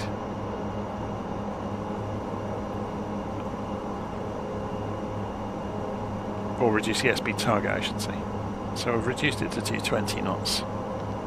We'll climb out to 10,000 feet.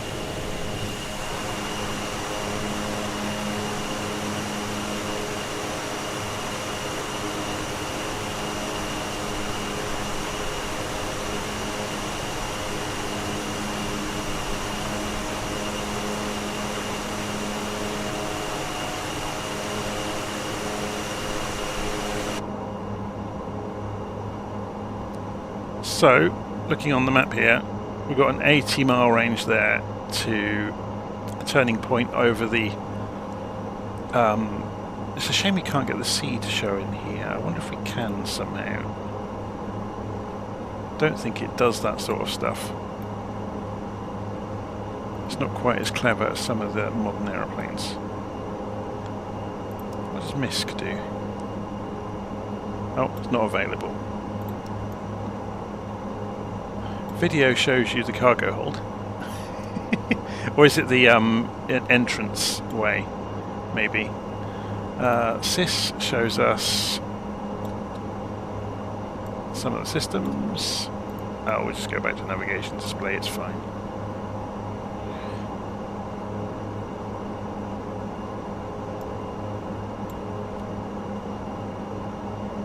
And plus we've got the other maps we can use to see how far we have to go.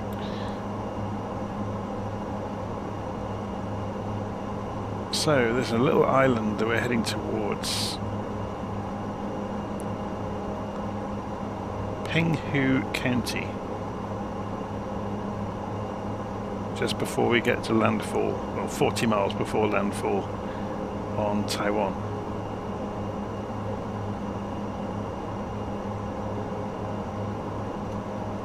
How are we doing for fuel? Let's go and have a look. So we've got some numbers here. Fuel used, 430. Fuel on block, 3,000. We've got lots. Fuel flow, 405 kilograms an hour.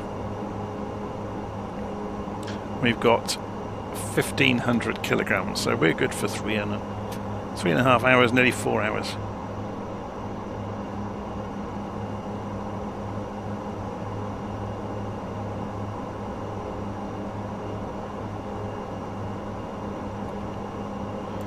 How are we doing on the climb? 8,300 feet and climbing about 700 feet a minute. It's not bad at all.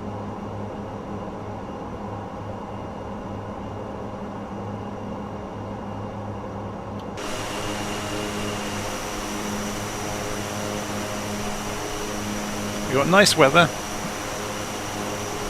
a nice aeroplane, and now we're out over the ocean. I haven't got Seafront Simulations World Traffic installed at the moment, so we're not seeing any boats. That's something I'm looking forward to seeing in 2024 actually, because it's got live world shipping traffic, hasn't it? It'll be very good.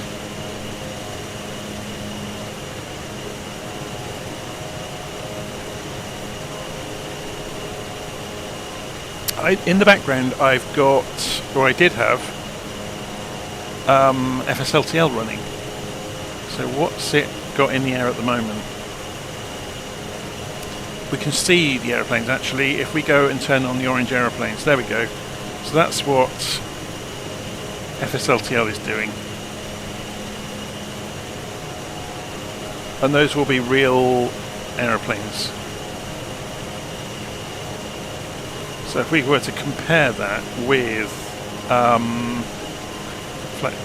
what's it called? Flight Radar 20. Ooh, that was interesting. Flight Radar 24.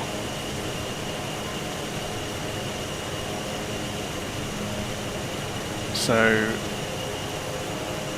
it's China. It's Taiwan.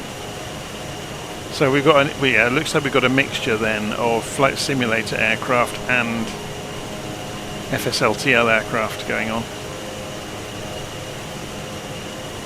Shall we go and jump in here and in the traffic say we would like it to be drawing the real-time online in the sim for us?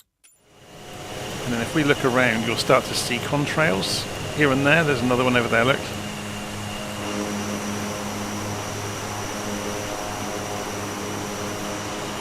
So we'll actually see those aeroplanes. And then if we come in and turn the labels on, are they going to show up? No, they must be too far away. Oh no, that one does. It's showing humans, but not the... I think there's a setting, isn't there, of whether you can see the AI plane labels or not. But they must be just too far away. So we're just looking then. So some of these planes coming through are these. So we've got AHK 128 there. Just looking for it down here. I guess the code numbers might be different. Yeah, it looks like they are.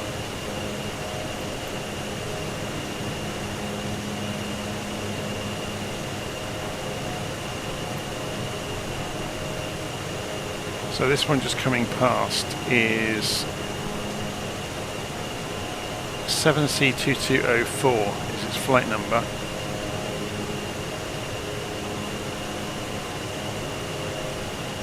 So are those not the flight numbers? If we click on one of these, flight number 742. See, yeah, where does it get that number from then?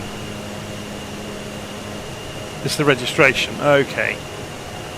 So if we were to look up this one's registration number, does it give us this on HL8539? There it is. So we can confirm that that is the plane in the simulator that is that one in the real world. That's pretty cool, isn't it? And that's the actual aircraft.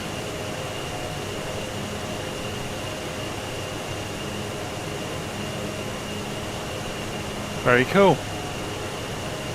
So where are we in relation to it? It's about to cross right in front of us. So if we were to turn on labels,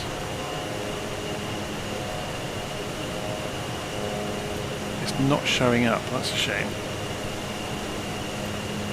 I may have set the settings so the AI planes don't show up though. Because what FSLTL does is it figures out the flight plan and it generates an AI aircraft and then sets it off on its route. So it looks at the flight plan of the real plane So there's the one we were just looking at in flight radar 24. So yeah, we're probably, what, 60 miles away from it? Which is why we didn't see it. It's quite a long way away. It's out over there somewhere. Way above us.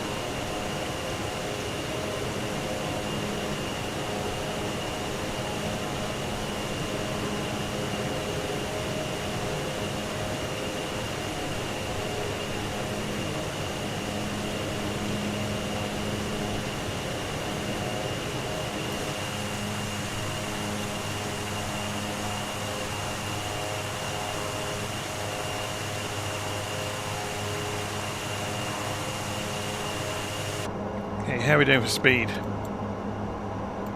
So the throttles are still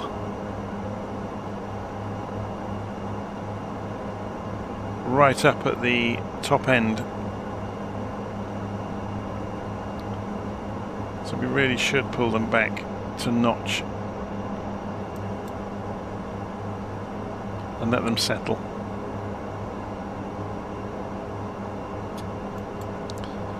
So the MKG VOR 11520, should we go and tune that into nav1? So 11520. Can we use the keyboard? No. We have to use this. Nav frequency error. 115.20. Enter. Transfer it to active. And you can see the symbology comes up and we get the countdown of the miles to 40 miles to run, which we can see anyway because we've got the 80-mile radius on there.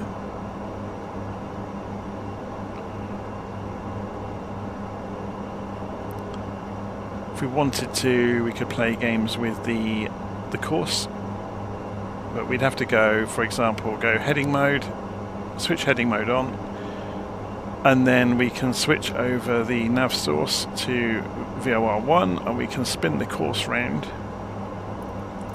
And you'll see the CDI come in when we're pointing at the VOR. And then we could re-establish nav mode if we wanted to on the VOR. But we're not going to. We're just going to go back to nav mode on the GPS. Because we're being lazy.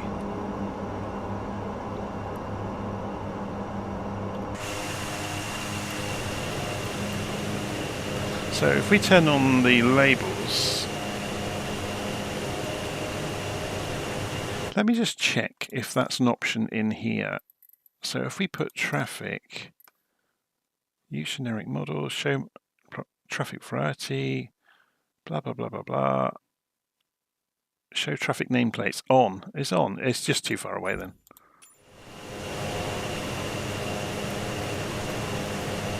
Because I've turned the labels on, so we're seeing users. It's just too far away to bother rendering that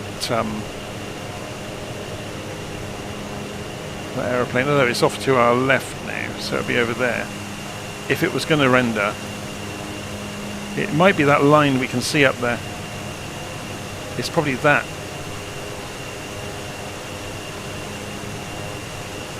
What altitude's he at? Yeah, 31,000 feet, look. So he's 20,000 feet ahead of us, or above us. So I wouldn't mind betting that's him. And he's at the end of that contrail.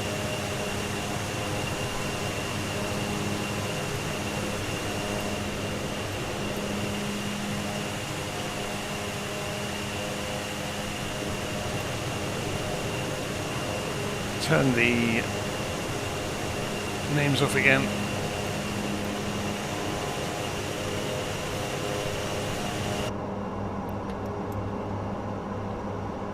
Okay, keep an eye on the nav screens for a few minutes. Should we have a look around the aeroplane while we're waiting?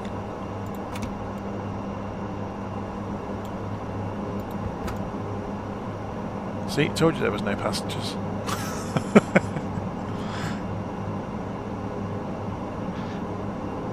At some point, I was going to have a look at GSX, but I'm reluctant to buy anything further for Flight Simulator now, when 2024 is just around the corner. I better not open this door while we're in the air, had I? The cabin in here is really well done, isn't it? The reason I was mentioning GSX is I think it will put people in the cabin. Do we get to control the music system in this one? I can't remember which plane's got what controls. No, I don't think we can.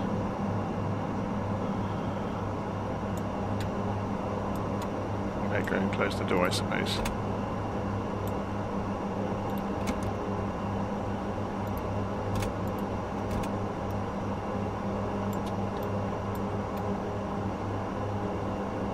And here we are again.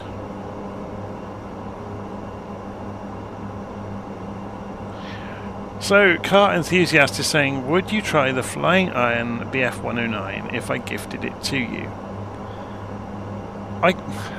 Although I have bought several Warbirds for the simulator, I really can't see the point of them.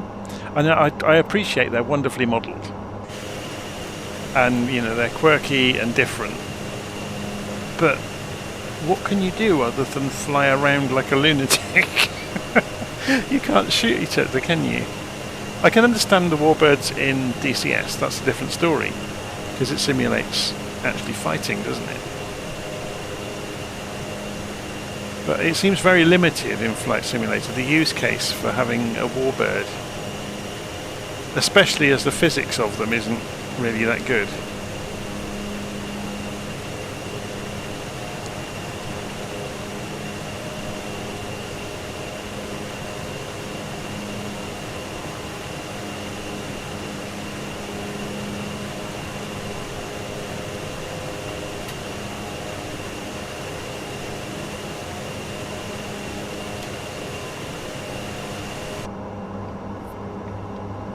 Yeah, it's an interesting one though, because obviously all of the old aeroplanes are good fun just from my point of view, from a systems perspective of, you know, the mechanical configuration of the aeroplanes. Okay, so we're getting near to landfall soon. I'm going to descend back down to 5,000 feet. So we're going to go and set the target altitude back to 5,000. And we'll go indicated airspeed mode. We've set the target, so we can just pull the power back.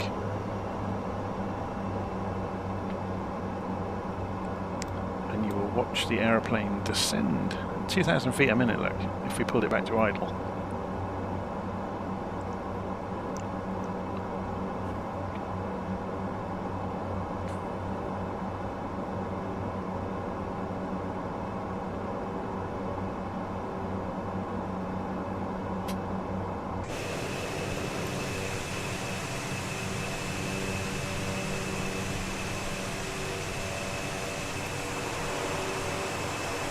I really don't like these animations that people do on the propellers, on the spinners. I think they look terrible. It's one of the things they've done really nicely in the Canadair 415 that's just come out recently, the firefighting aeroplane. Once the engines are up to speed, it dispenses with the animations and just puts a clean spinner on that looks like it's in motion. It's a very effective visual trick.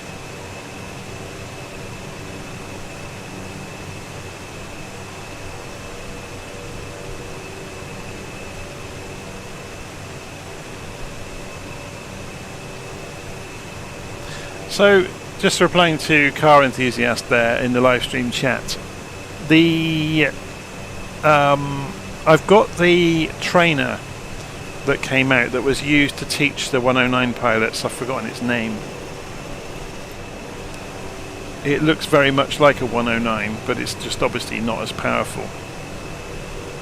Are we down to 5,000 feet already? I think we might be. Yeah, we are. So we need to open the throttles, otherwise we'll lose all of our airspeed.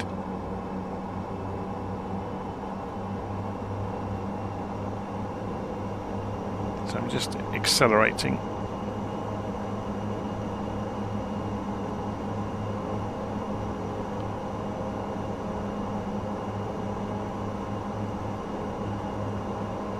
Put the throttles on notch. And they should be quite happy. They're running at about 80–90%, yeah. They're going to stabilise out. Let's see how close it gets to overspeeding. Yeah, the BF-108. I've forgotten, it has a name, doesn't it? I can't remember its name. But yeah, I got on okay with that. And yes, the 10, we obviously know this. The 109 and the 108 were both famous, and the reason the 108 was so useful for training is because they've got such narrow undercarriage. They really couldn't handle landing in a crosswind, the real planes.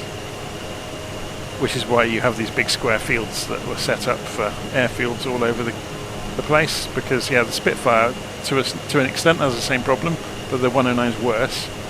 The track of the undercarriage is so narrow that yeah, any kind of rolling tendency, and you're going to put the wing in the floor and launch the aeroplane all over the field.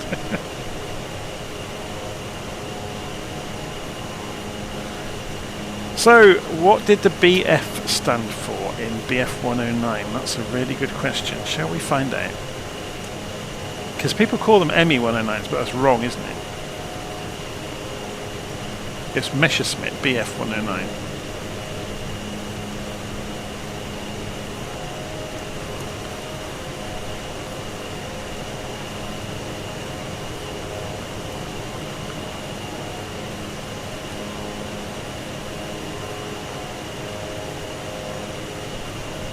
So the BF in BF-109 stands for Bayerische Flugzeugwerke.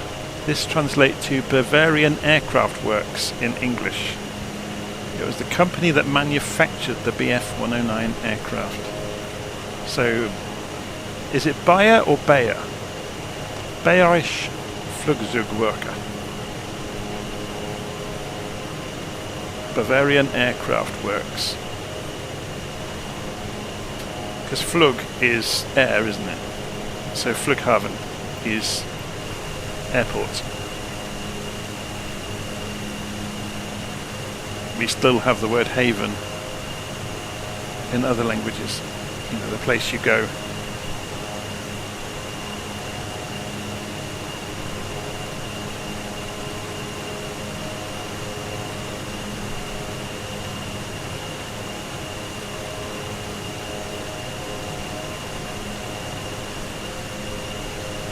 BMW. What does BMW... I used to know what BMW stands for. It's a really good quiz question, isn't it? Yeah, Bayerische Motorenwerk or Motorworks, but a lot of people say Bayern Motorworks, but it's not quite.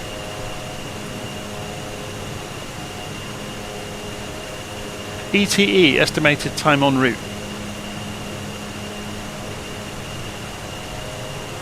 It's not Bavarian Motorworks either. Oh, yeah, I guess the anglicised version is Bavarian Motorworks. That's the direct translation, but that's not actually what it stands for. It is Bayerische Motorenwerke.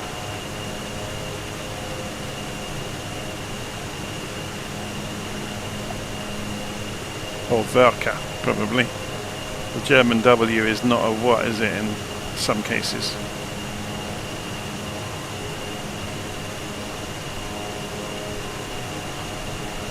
But I'm not a fluent German speaker, so don't take my word for it. Okay, we are approaching Thailand. We just need to fly the length of the island now. We are going to need to climb though, because if you look at the elevation plot, we're going to hit hills. We just make this a bit bigger. We're going to hit smash bang into those. So we need to get to 12,500 feet fairly quickly. So let's go and set our target altitude to 12.5 and go for indicated airspeed mode. and we'll drop the target to 220 knots.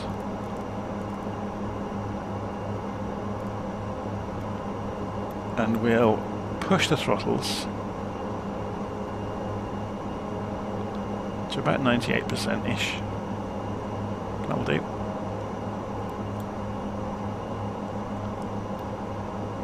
And we are climbing at nearly 2,000 feet a minute. If we wanted to, we could drop this target to, say, 210 knots. So we're just trying to climb before we get out there, to give ourselves half a chance of not slamming into a hillside.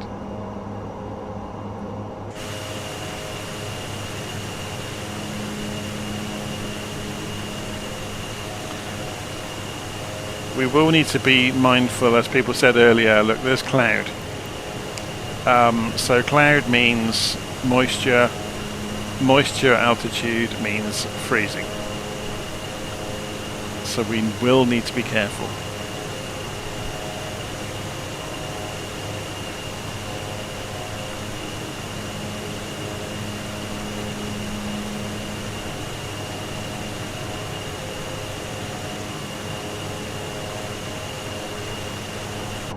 Does this tell us the outside air temperature anywhere around the edge of here? True airspeed, heading, bearing 18.4 miles. I bet it's hidden in here somewhere. It's probably on the engine display, if anywhere. Anti-icing. De-icing. So that's just saying if you've got the systems on.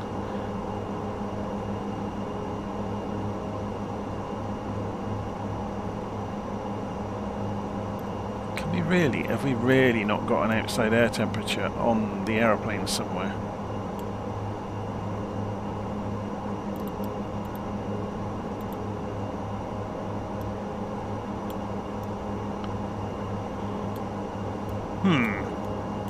What about if we go for systems display? Does that tell us anything? No. Performance display?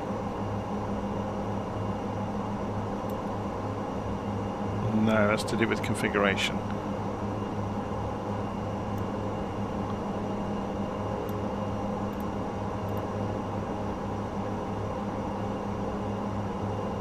That's for configuration, not for... It's not reading the current data. That's annoying.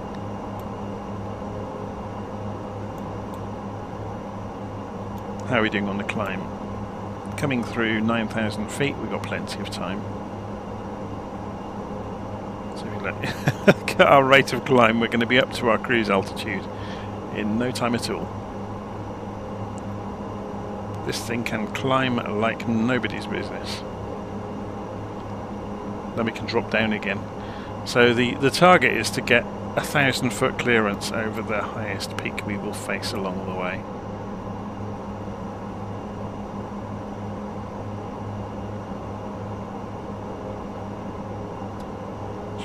Outside. About to make landfall.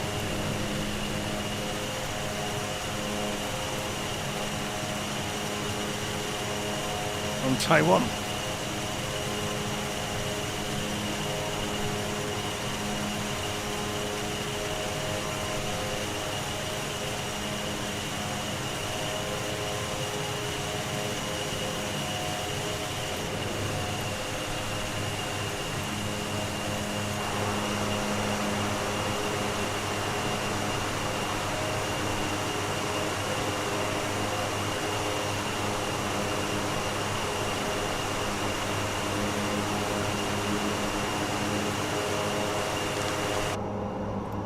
Okay, let's have a look at the navigation display. We're about to make our left turn, so we'll watch this from outside.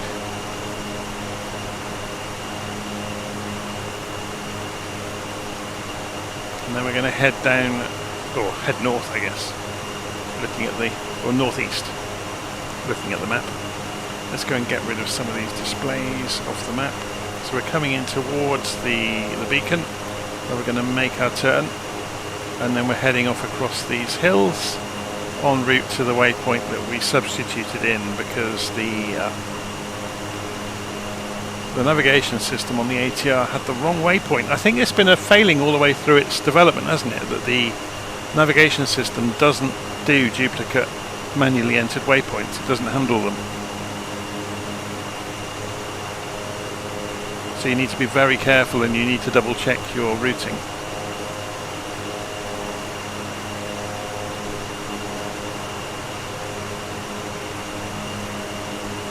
How are we doing on that route? How far to go until the VOR? Here we are, we're on it. We're turning.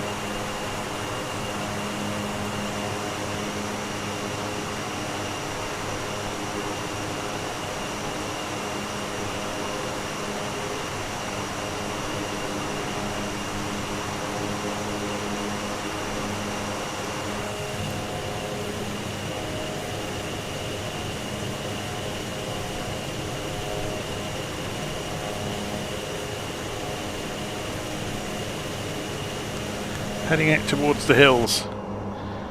We're coming up through 11,900 feet and aiming for 12.5, which would clear us through these hills. And we're going to start looking out for ice warnings. We've got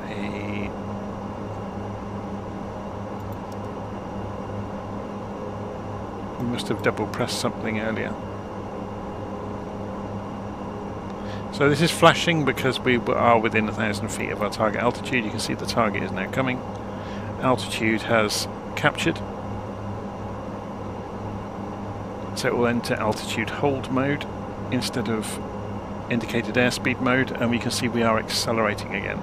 So I'll leave the throttles where they are, just under 90%.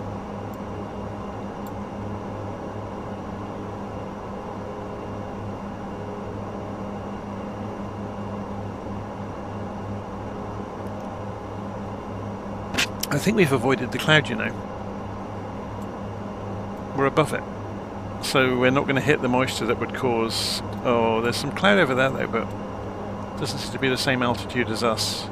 I'm more worried about that stuff out there, but I don't think we're going to get to it. I think that's high altitude cloud in the distance.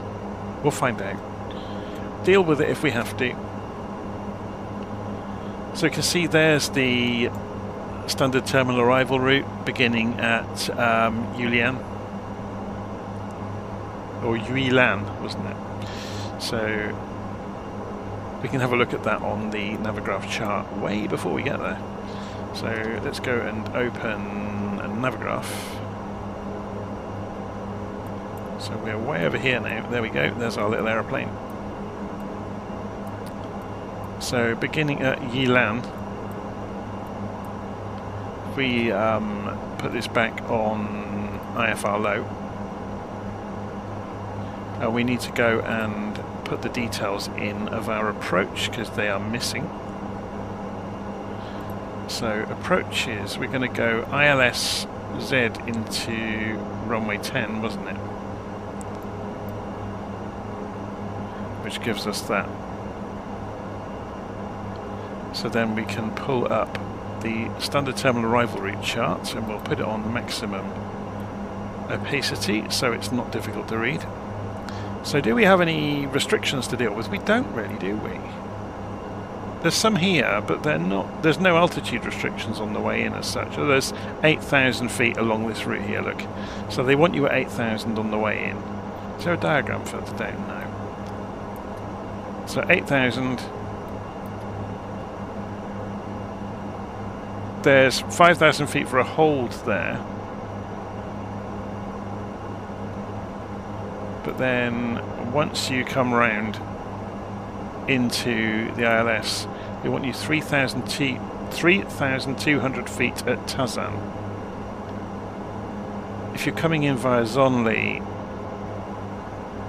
if you're in the hold, you'd be at 5,000 feet. But 3,200 at Tazan then. And it looks like a steep glide slope then. Oh no, it's only a 3 degree, that's fine.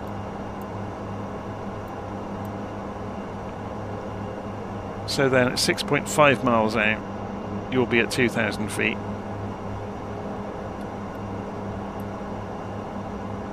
That's fine. Not difficult. Right, so we're going to keep an eye out for ice. I don't think we'll have to deal with it. And we can admire the scenery. There's a bits of patchwork look, but most of it looks quite good. No, there's more patchwork. Maybe there's military installations in the hills of Taiwan that they don't want anyone to know about.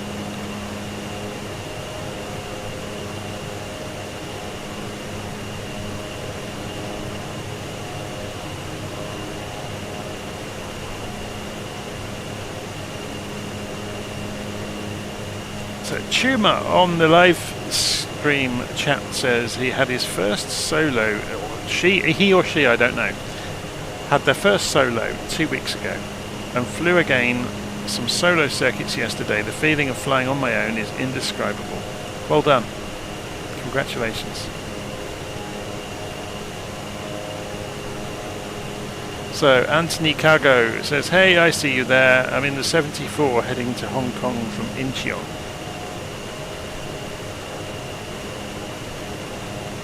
Yeah, we're just heading down across Taiwan.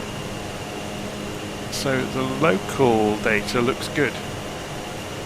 It's the distant mapping that is missing by the look of it. You can see over there, look, it's very poor. And on those hills over there, it's non-existent. And over there. But the local data seems to be okay.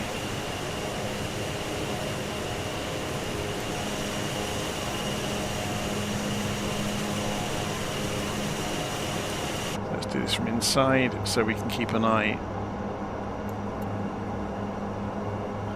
on the systems.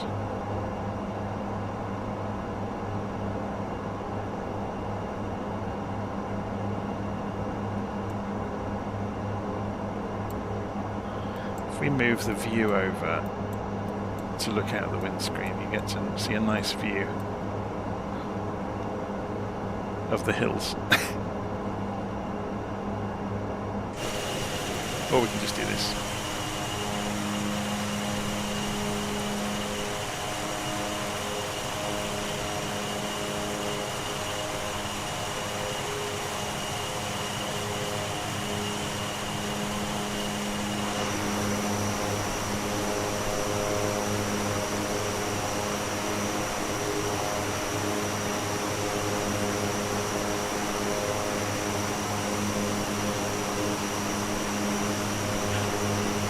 Another contrail behind us.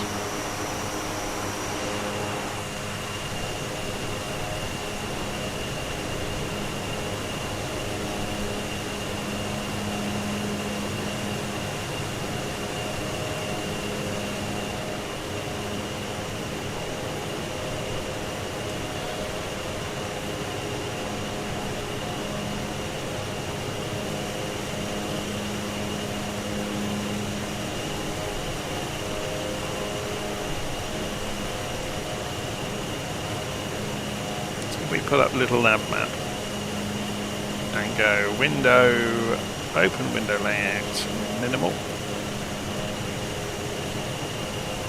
and put this up here. We can see where we are while we're flying, and I can have a rest. If we really want to, we can also go window, dock windows, elevation profile, and we can show that hill, how close we're going to get to them.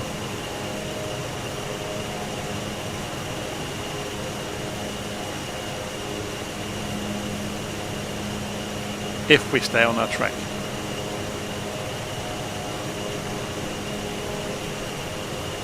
So I presume the closest approach is probably this range of hills over here, isn't it?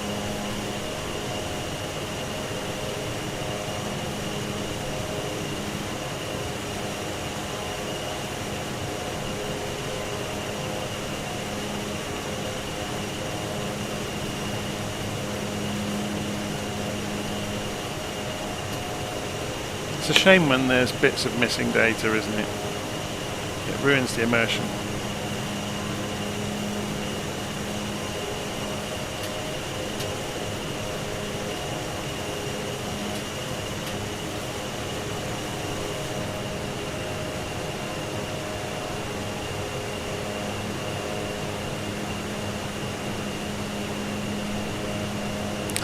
Just makes you appreciate how good the simulator is when it does have all the data.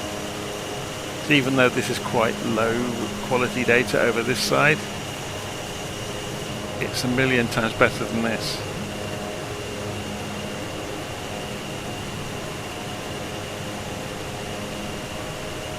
It's just patchy, isn't it?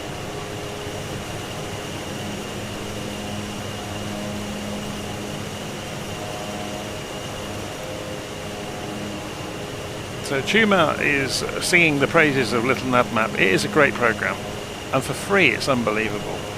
So I would encourage everybody that can to go and donate. So if you go and click on the donate link, there's a PayPal link and a Stripe link to go and chip in, because it is fantastic. So I'm going to go and close that browser window out of the way now.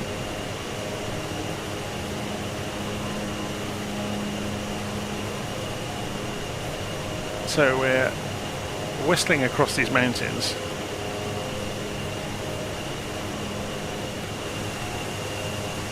I think we should rechristen them the low resolution hills.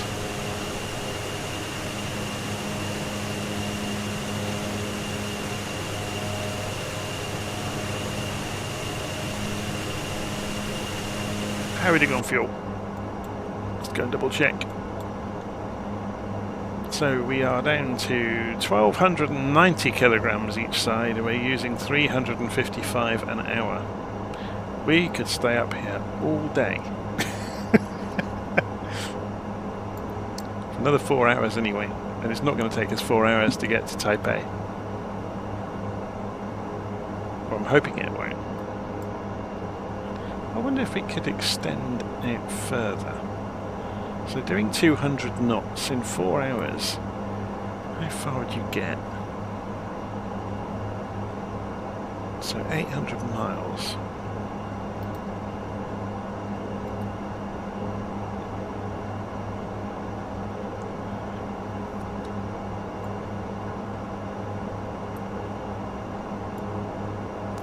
So there's 500 miles from where we are.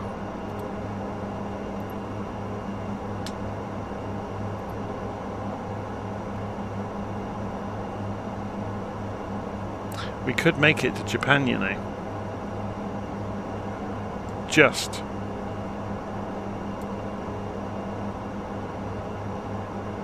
We would be on fumes when we got there. What's the wind doing?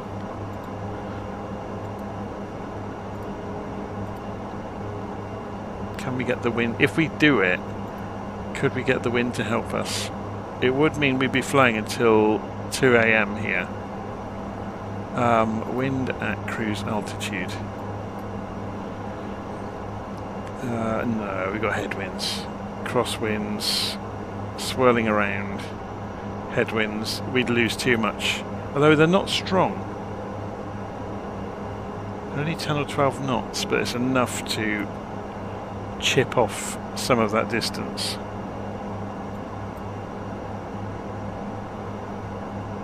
It's tempting though, isn't it? To make a silly challenge for ourselves and leave the aeroplane in the air all night until it's running on fumes and dead stick it into Kanoya from high altitude maybe.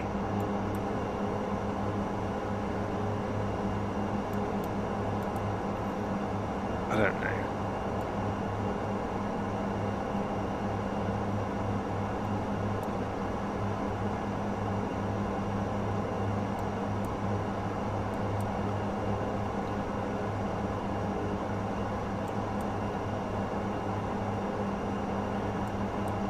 Certainly make one of the islands.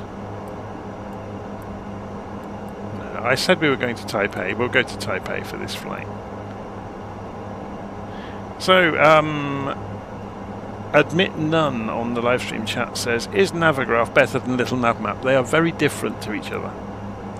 LittleNavMap is a very good sketch program, if you want to call it that, for penciling in routes and to give you the data and to track the simulator, but only for what's happening right now. So it's very, very good at what it does, being able to, you know, to pencil a route in. If you want to see what many might say are the real world charts and, you know, the way things really look, like these low altitude charts, for example. So these look much more like the real thing. And you want access to Jefferson charts, which are professionally used.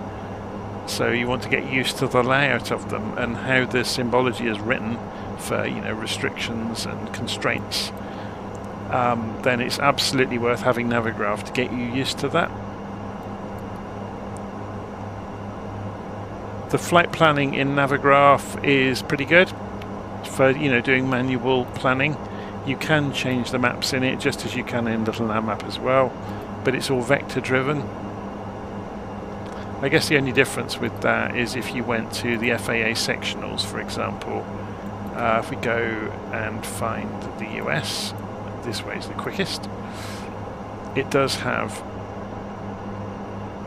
the US sectionals built in, which is quite cool. Just trying to think of somewhere that's worth looking at. That if we go down to the San Francisco Bay, for example. Here we go. Yeah. So you notice there's a difference in zoom level there. So you get two scales of FAA sectionals over the busy areas. So that makes you used to using the real map, or, you know, what the real map looks like, which is quite cool. But for the rest of the world, you'll be using kind of hybrid views, which look like this, obviously. So it's similar, but it's not as clear. But the real trick that Navigraph has up its sleeve is you can see things like approach plates, you know, that look like the real thing, that the real crews use. Therefore, you get used to them. Also, you can import Simbrief plans into here.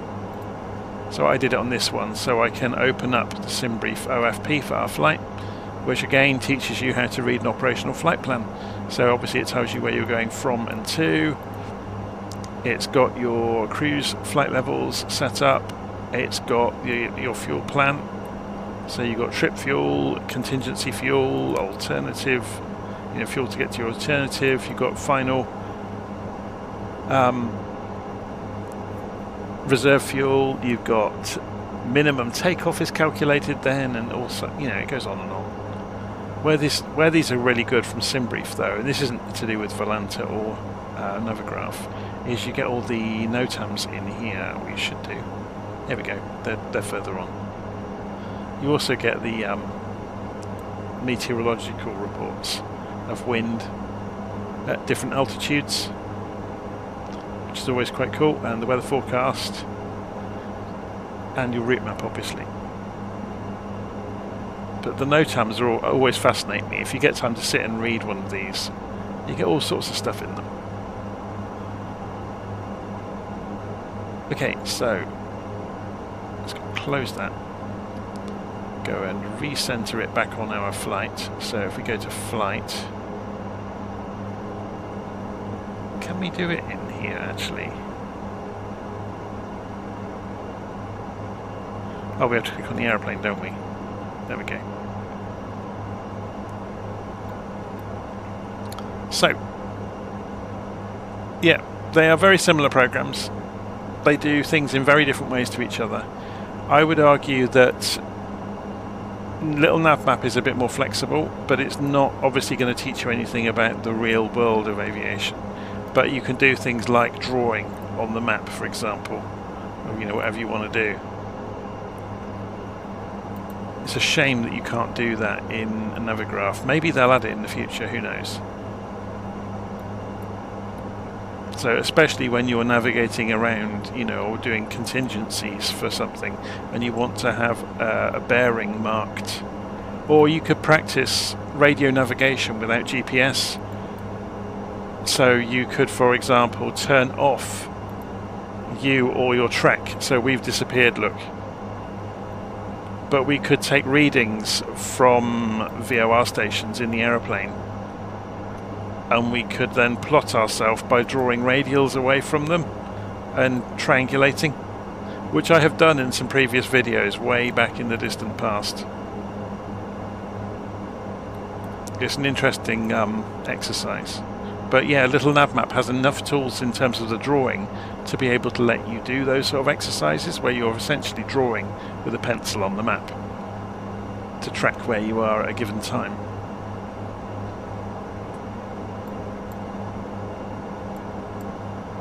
Also, LittleNavMap relies upon the scenery library of the simulator. Volanta doesn't. Therefore, LittleNavMap can have lots of airfields that Volanta hasn't got. Oh, sorry, that Navigraph, sorry, hasn't got.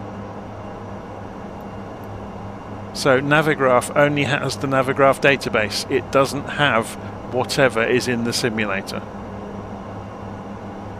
And there are lots of small airfields that don't exist in Navigraph.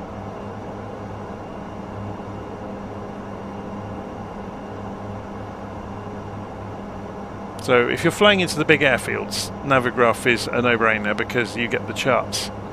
If you're doing, for example, VATSIM, it's almost a requirement to do VATSIM because they're going to be telling you to do particular procedures, which you can do in LittleNavMap as well. So you can, for example, you can go pick on an airfield you're going to, and you can show the arrival procedures, and you can find the one they've asked you for. They'll give you one of these coded names. So say, for example, we were doing that one. You're coming in from Baker, look, and then doing a DME arc. Or there's another one here, look, coming in from a VOR and flying around on a radius again.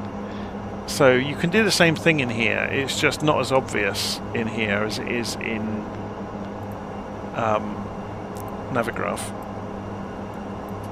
Okay, we're getting closer. We've flown over the top of the hills while we were busy talking. So we need to get down to 8,000 feet for Yilan. So let's do that. Then we can go and fly the standard terminal arrival route.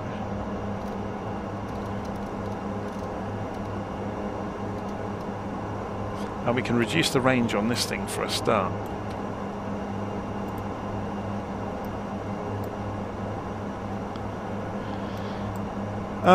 Okay, so we go indicated airspeed mode again, and we'll just pull the throttles back a notch. We're not in a huge hurry to descend. We've got 40 miles to get rid of 4,000 feet.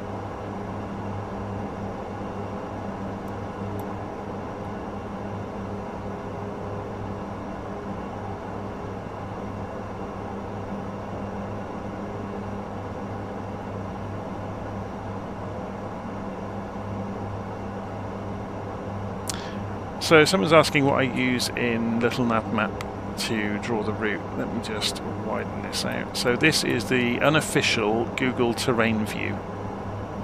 So in the views in here, I'm using Google Terrain, Google Maps Terrain View. If you just Google Google Maps Terrain and LittleNavMap, you'll find the download for it. I think it's at flightsim.2 these days. And basically somebody has written the file that tells LittleNavMap where to get the tiles from for the background, and they've put in the URLs for the Google Maps API. Because all of these tiling map solutions work in a very similar way to each other, which is why LittleNavMap is able to talk to different ones in such an easy way.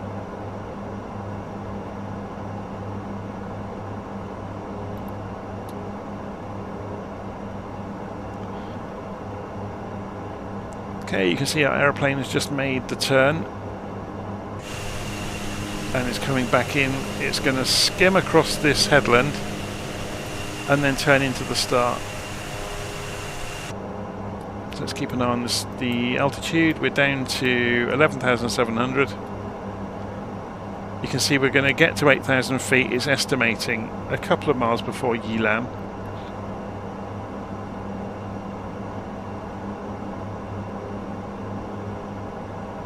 Well, that's the plan anyway.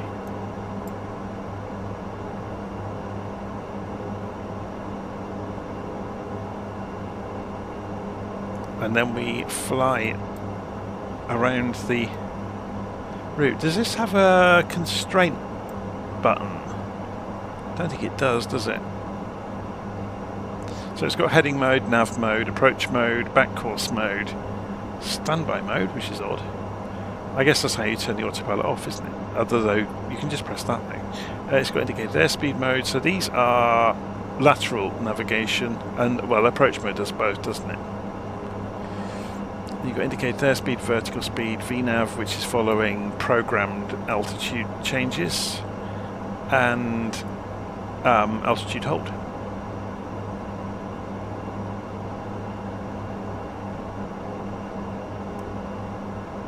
Don't have to call me sir in the comments, you know. I know it's lovely, but I'm not a member of the aristocracy or a receipt. I'm not a... What would you call them? I'm not one of the peers or anything like that.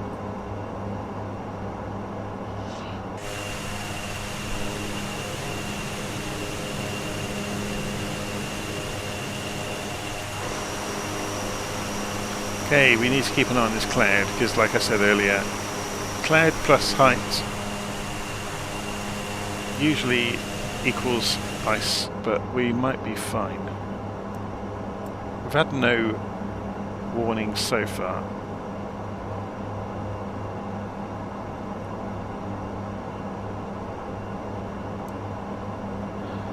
I'm still amazed that we can't get an outside air temperature reading. I'm sure it's in here somewhere. I'm just not seeing it.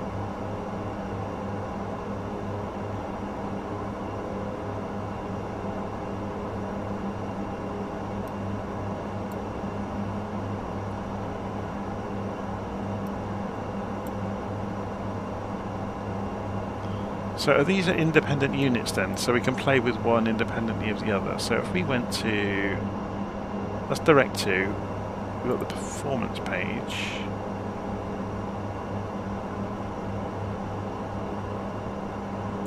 Data.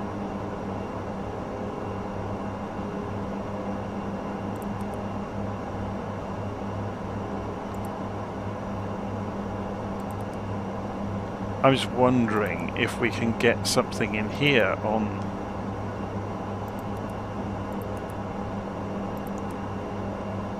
the outside air temperature. Apparently not. That's a shame, isn't it? Okay, anyway. Coming through 10,800 feet. And we can bring this range down again on the nav display, can't we?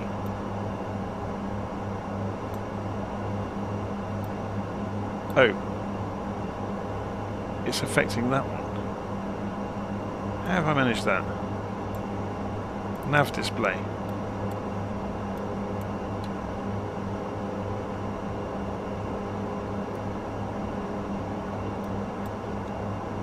It's better.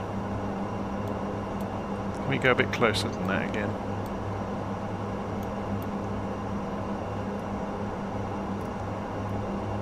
Oh, okay, we only get 2 ranges. That's a bit of a swizz, isn't it? Oh well.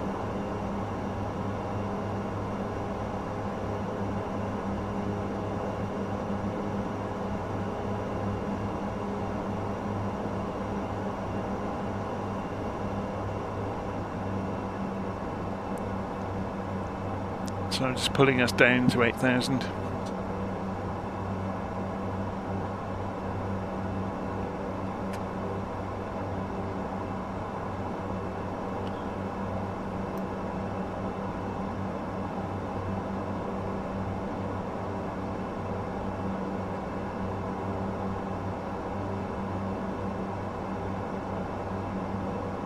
So if we go and look at the... I'm just reading that live stream comment about the cabin environmental heating section.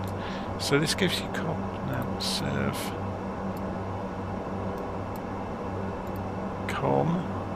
Nav serve. That's usually services, isn't it? Anyway, navigation display performance.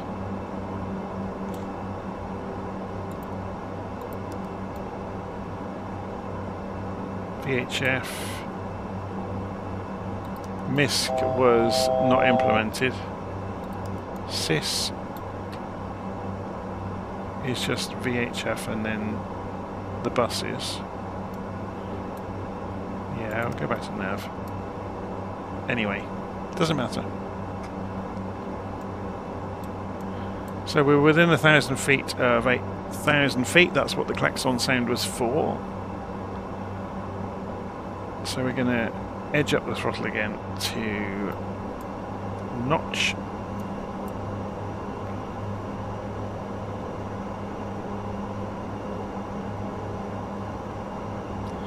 The airplane will stop descending in a moment.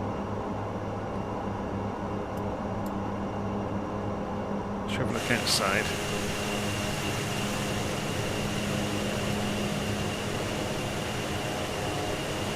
So we're getting closer to Taipei. Just coming in, and then we're going to go around here. So LittleNavMap will actually calculate the restrictions as well, or constraints. So you can see, yeah, if there are any restrictions, it will show them. There's our route in. So the official plan said 8,000 feet around here, didn't it, on the diagram?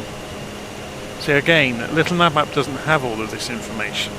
If we look at Navigraph, it's got 8,000 feet along this leg, 8,000 all the way along here, and obviously the reason for that is there's a load of hills in the way. And then you can start descending down to get to 3,000 feet for Taiwan.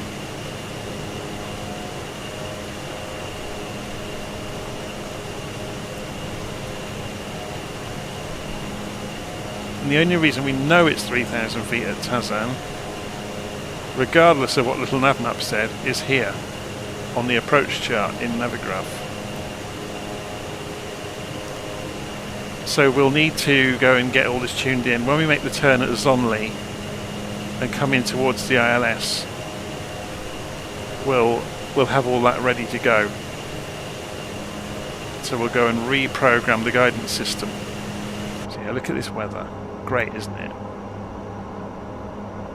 Knows how to throw you a curveball, doesn't it? But I think over the runway we're going to be clear. It's just here's a bit cloudy.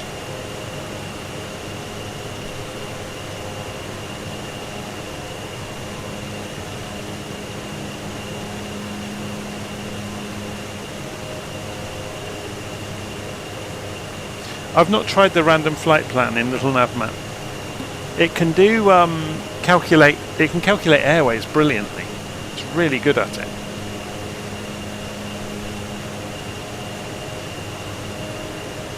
But then I usually put, if I'm doing a long range flight that requires airways, I would usually use Simbrief anyway.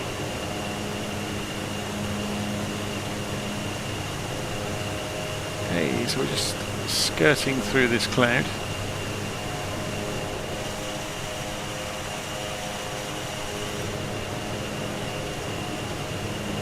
Have a look at the guidance. So we're about to turn left again.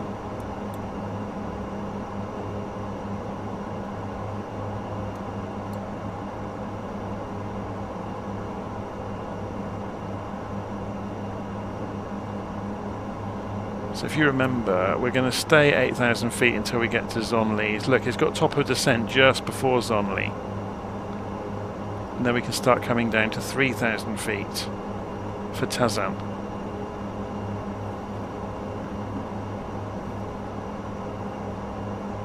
So a lot of this data came into the aeroplane. Look, it's got the constraints. Oh, actually, no, we're on the wrong page here. Let's go to the flight, the legs page. Where's the legs page gone? Okay. flight plan. There we go. There we go. Sorry. So you've got speeds and altitudes. Obviously I've not programmed any altitudes in, or there's nothing specific. But then once we get down to Taiwan, look, it's got 3,200 feet. And then through the rest, 2,000 by FF10, and so on and so forth.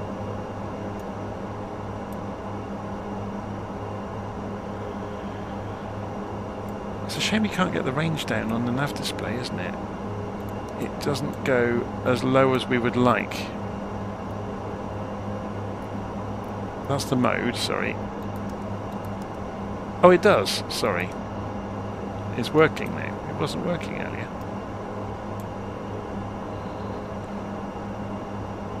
Maybe I was using the wrong button earlier. I think I probably used the knob, didn't I, instead of the plus-minus buttons. I'm always doing that with this aeroplane.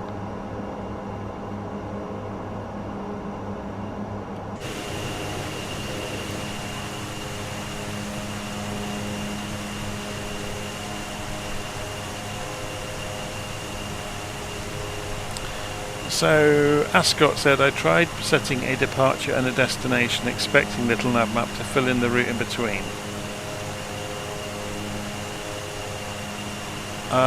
Once we've landed, if I remember, I'll show you how. Actually, I've got some videos on LittleNavMap. If you go and look in my channel and search for LittleNavMap in the channel, I can probably find it while we're flying this leg. Let's go and open a browser and I'll show you the video I'm on about. So if we go and open Edge, go to youtube.com, go to my channel and search for LittleNavMap. There's several in here, a complete guide. You want the closest one in age, I guess. So just wait for the survey to go away. I really want to see his leg. And this goes through everything you'll ever want to know about programming. Oh, we've got adverts and stuff showing up. But yeah, if you go and search within my channel for LittleNavMap, you'll find those tutorials, and they go through every feature in the whole thing. And how they all work, and it's quite straightforward.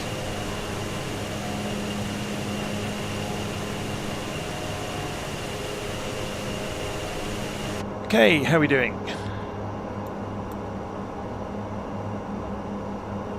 Approaching Cookie, we're getting near the destination. So, in advance of getting to the ILS, 108.9, 97 degrees. So we'll go and program Nav1. So we want to go, where is it?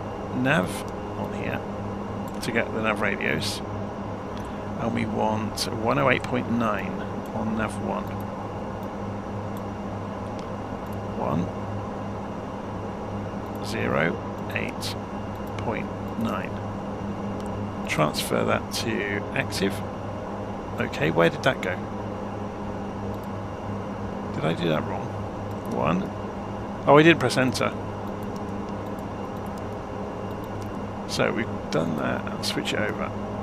So we've got the ILS frequency ready.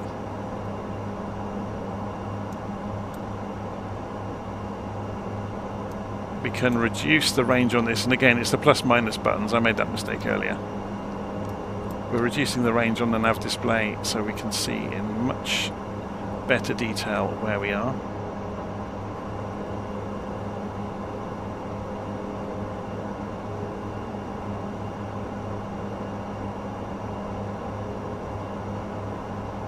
So we've got a couple of moments here. I don't think I need LittleNavMap now, so I can show you it. So I'll just... Actually no, because I take a screenshot of this for the world tour. I don't want to lose it. So I'm going to leave this on the screen if you don't mind.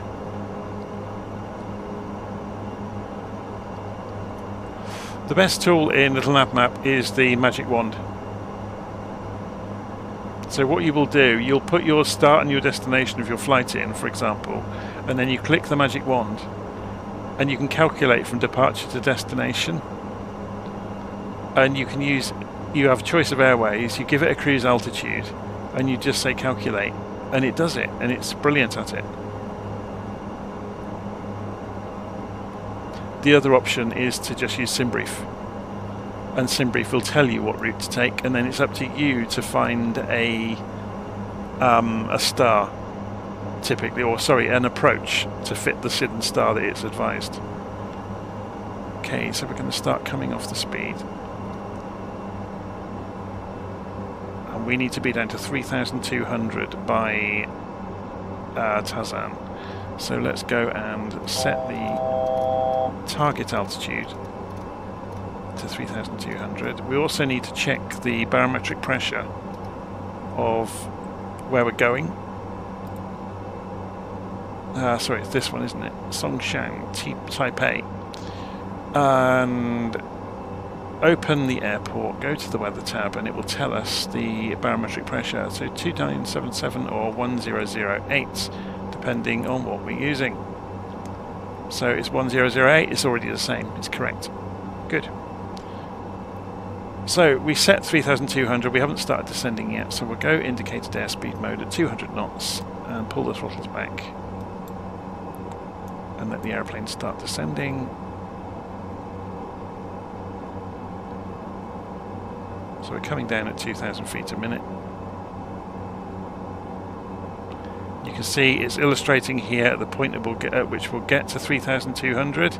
If we don't need to, I can just introduce a little bit of power, and that will lessen the descent rate because we are telling it to target 200 knots.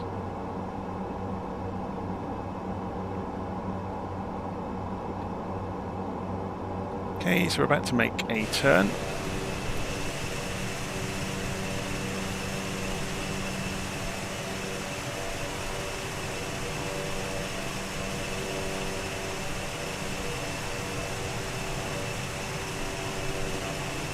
There we go.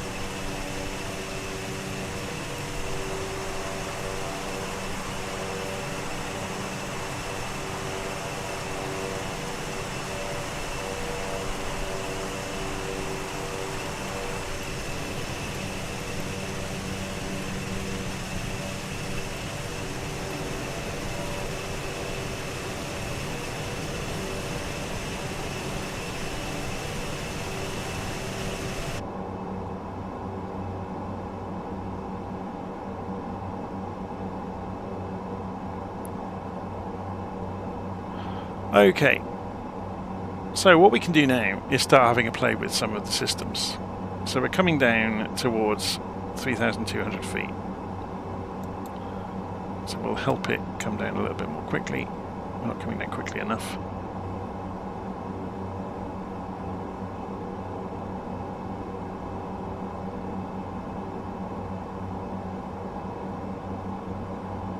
So we'll line up the heading bug with the direction we're going.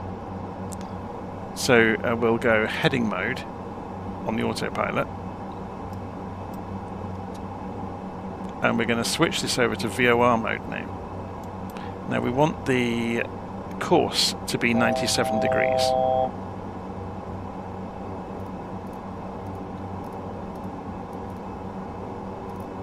Which is about there. So that's the runway direction relative to the direction we're going. So we need to make a right turn fairly soon.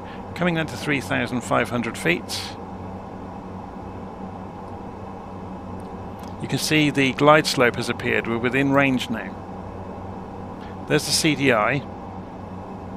So you can see on the navigation display anyway where the runway is. So we've leveled out, so the speed is coming off. So we'll not introduce too much power. We just want to hold the speed really. About 180 knots is fine.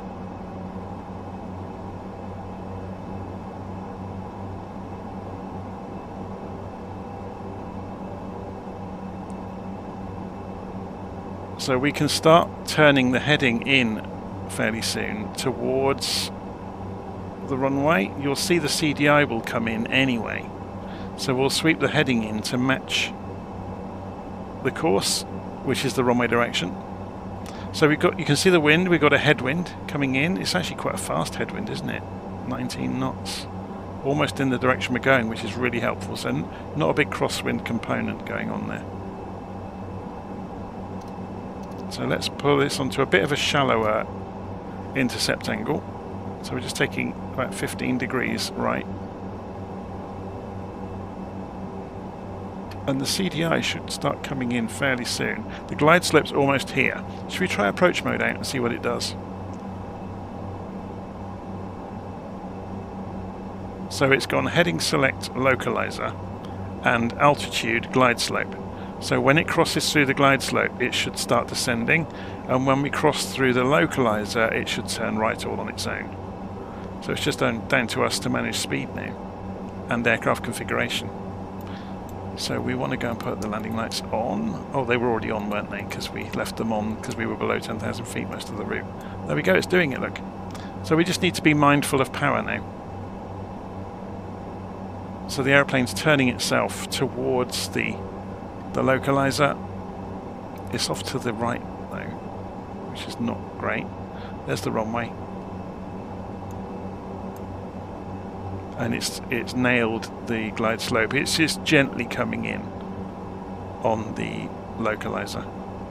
So let's get this airplane configured for landing, shall we? So we're a little bit fast there on bringing the flaps in, but they're in now.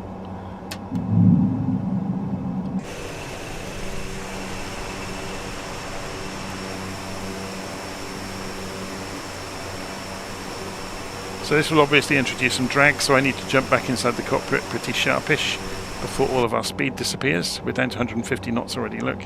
So bring in some power to hold us at that speed for the moment. This doesn't have auto land, so we'll have to get to a decision altitude and take over anyway. But I hate landing on auto land anyway, so I would always take over if I can.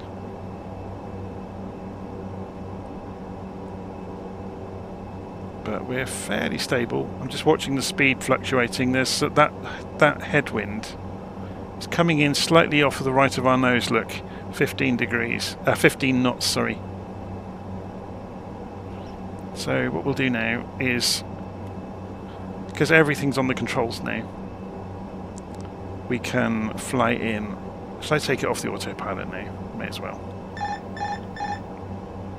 So we just need to fly it in. Obviously we're visual with the runway, so the glide slope and the localizer are really just more of a bit of help than anything.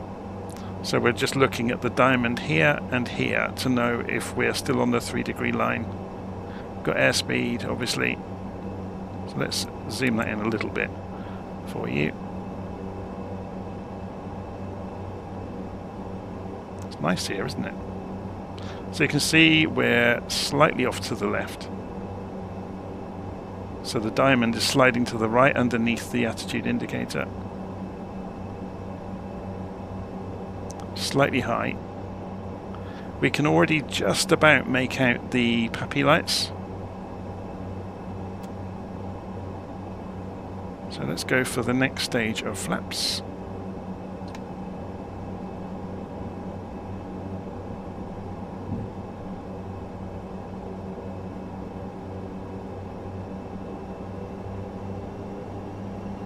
God, this thing is so powerful. Okay, we're on full flaps now. So, whoa, look how much lift they kicked in. It pushed us directly straight above the glide slope. So I'm just dipping down back into the glide slope. Whoa, the scenery just reloaded, look. That was interesting. So we'll hold it just above 100 knots if we can. On the way in, we're going low, look. So I need to trim out a little bit. There we go. That's better. Tiny bit more power.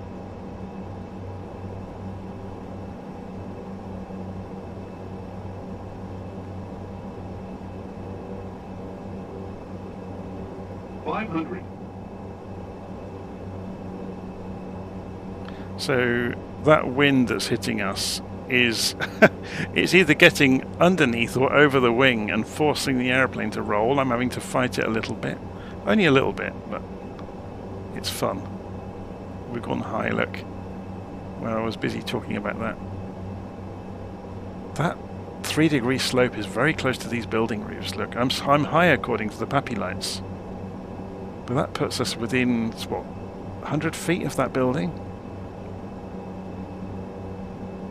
200.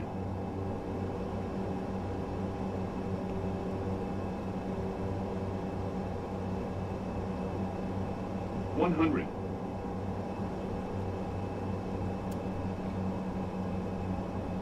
50. 40. 30. 20. 10.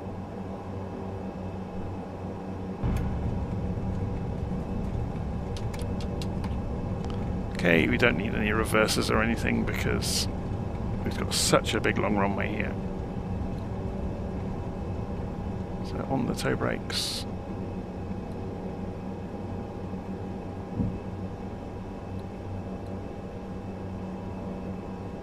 Wait until we're off the runway to turn off the landing lights.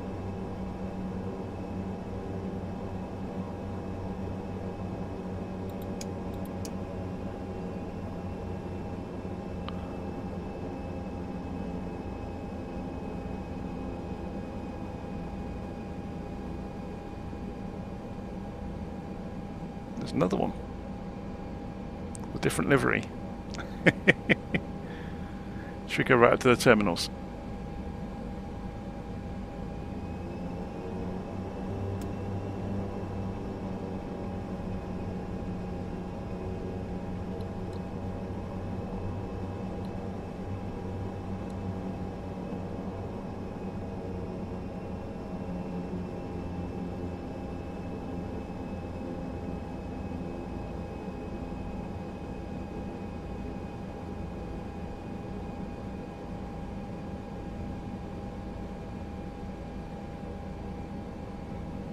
Oh, there's a guy with the, oh no, he hasn't got the markers to guide us in, has he? He just stood there waiting. So we'll park here, out in the middle of the... We can't use a jet bridge with this tiny little thing. Parking brake on.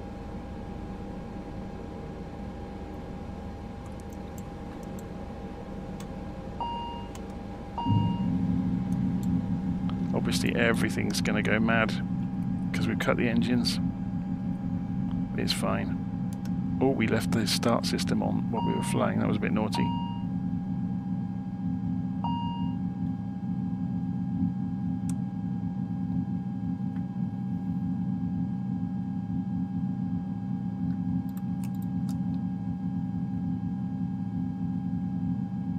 I'm just trying to remember what we need to go and turn off.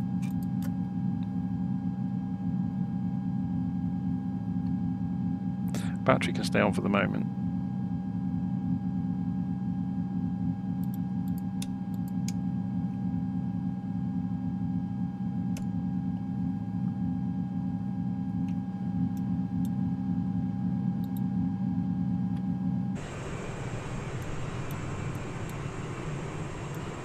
So, can we open the doors and everything in here? I think we can, can't we? Aircraft. We'll put the ground power unit in place. Go and get the cargo door open, main doors, wheel chocks, service door. We'll have external power, please. We'll have the... Oh, that's the state control, isn't it?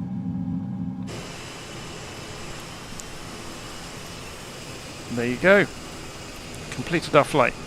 So, if we go and have a look, I'll show you that thing in LittleNavMap just before we finish. So if we go and look at a review of the flight, and we can see how we landed. So there's the plot showing our approach, and that will tell us 186 feet per minute, 86 knots. Yeah, we did kind of slam the runway at the last moment. It wasn't the smoothest landing ever. We got some friend requests, so we're going to do those. Okay, so LittleNavMap. You wanted to see how to do this. I'll quickly do a screenshot of this because I'll need it later. I'll remove that range ring. So remove range rings. So this will go into the blog post, obviously. So there's the route. So if I go File and Save Map as Image, and OK that, and it asks me where I want to put it, and I'll put it in Downloads and save the map image. Quit. No. So File, New Flight Plan. And I'll get rid of the track. So, and get rid of the weather barbs, or the wind barbs, sorry. So say we wanted to, for example, go from EGSS, and we wanted to go to Nice destination. Yep. So that has drawn us the rubber band route from A to B. And say we wanted to say show departures, and we wanted to leave London on the Clacton 2E standard instrument departure. So we'll insert that. So that's put that bit of the route in, yeah. And then say we went into here and we said show the arrival procedures for Nice, and we can simulate them on the map to see what they look like. So for whatever reason we'll go and pick that one because it looks fun. Insert, and we'll say we're coming in on runway 04 right for whatever reason, and then we'll put that in as well. So there's our approach into Nice, the craziest approach ever. So you want LittleNavMap to calculate from there to there. If you click on the magic wand icon, calculate from departure to destination, and say we were going to be cruise altitude for the calculation, say based on whatever airplane it was a 36,000 foot route, and we say airways, all airways, calculate. So in between the two, it's figured out the best airways to take with all the transitions in between them. Yeah? So that's how it works.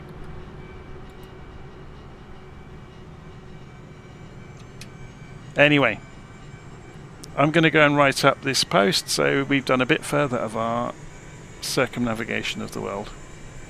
See you again soon.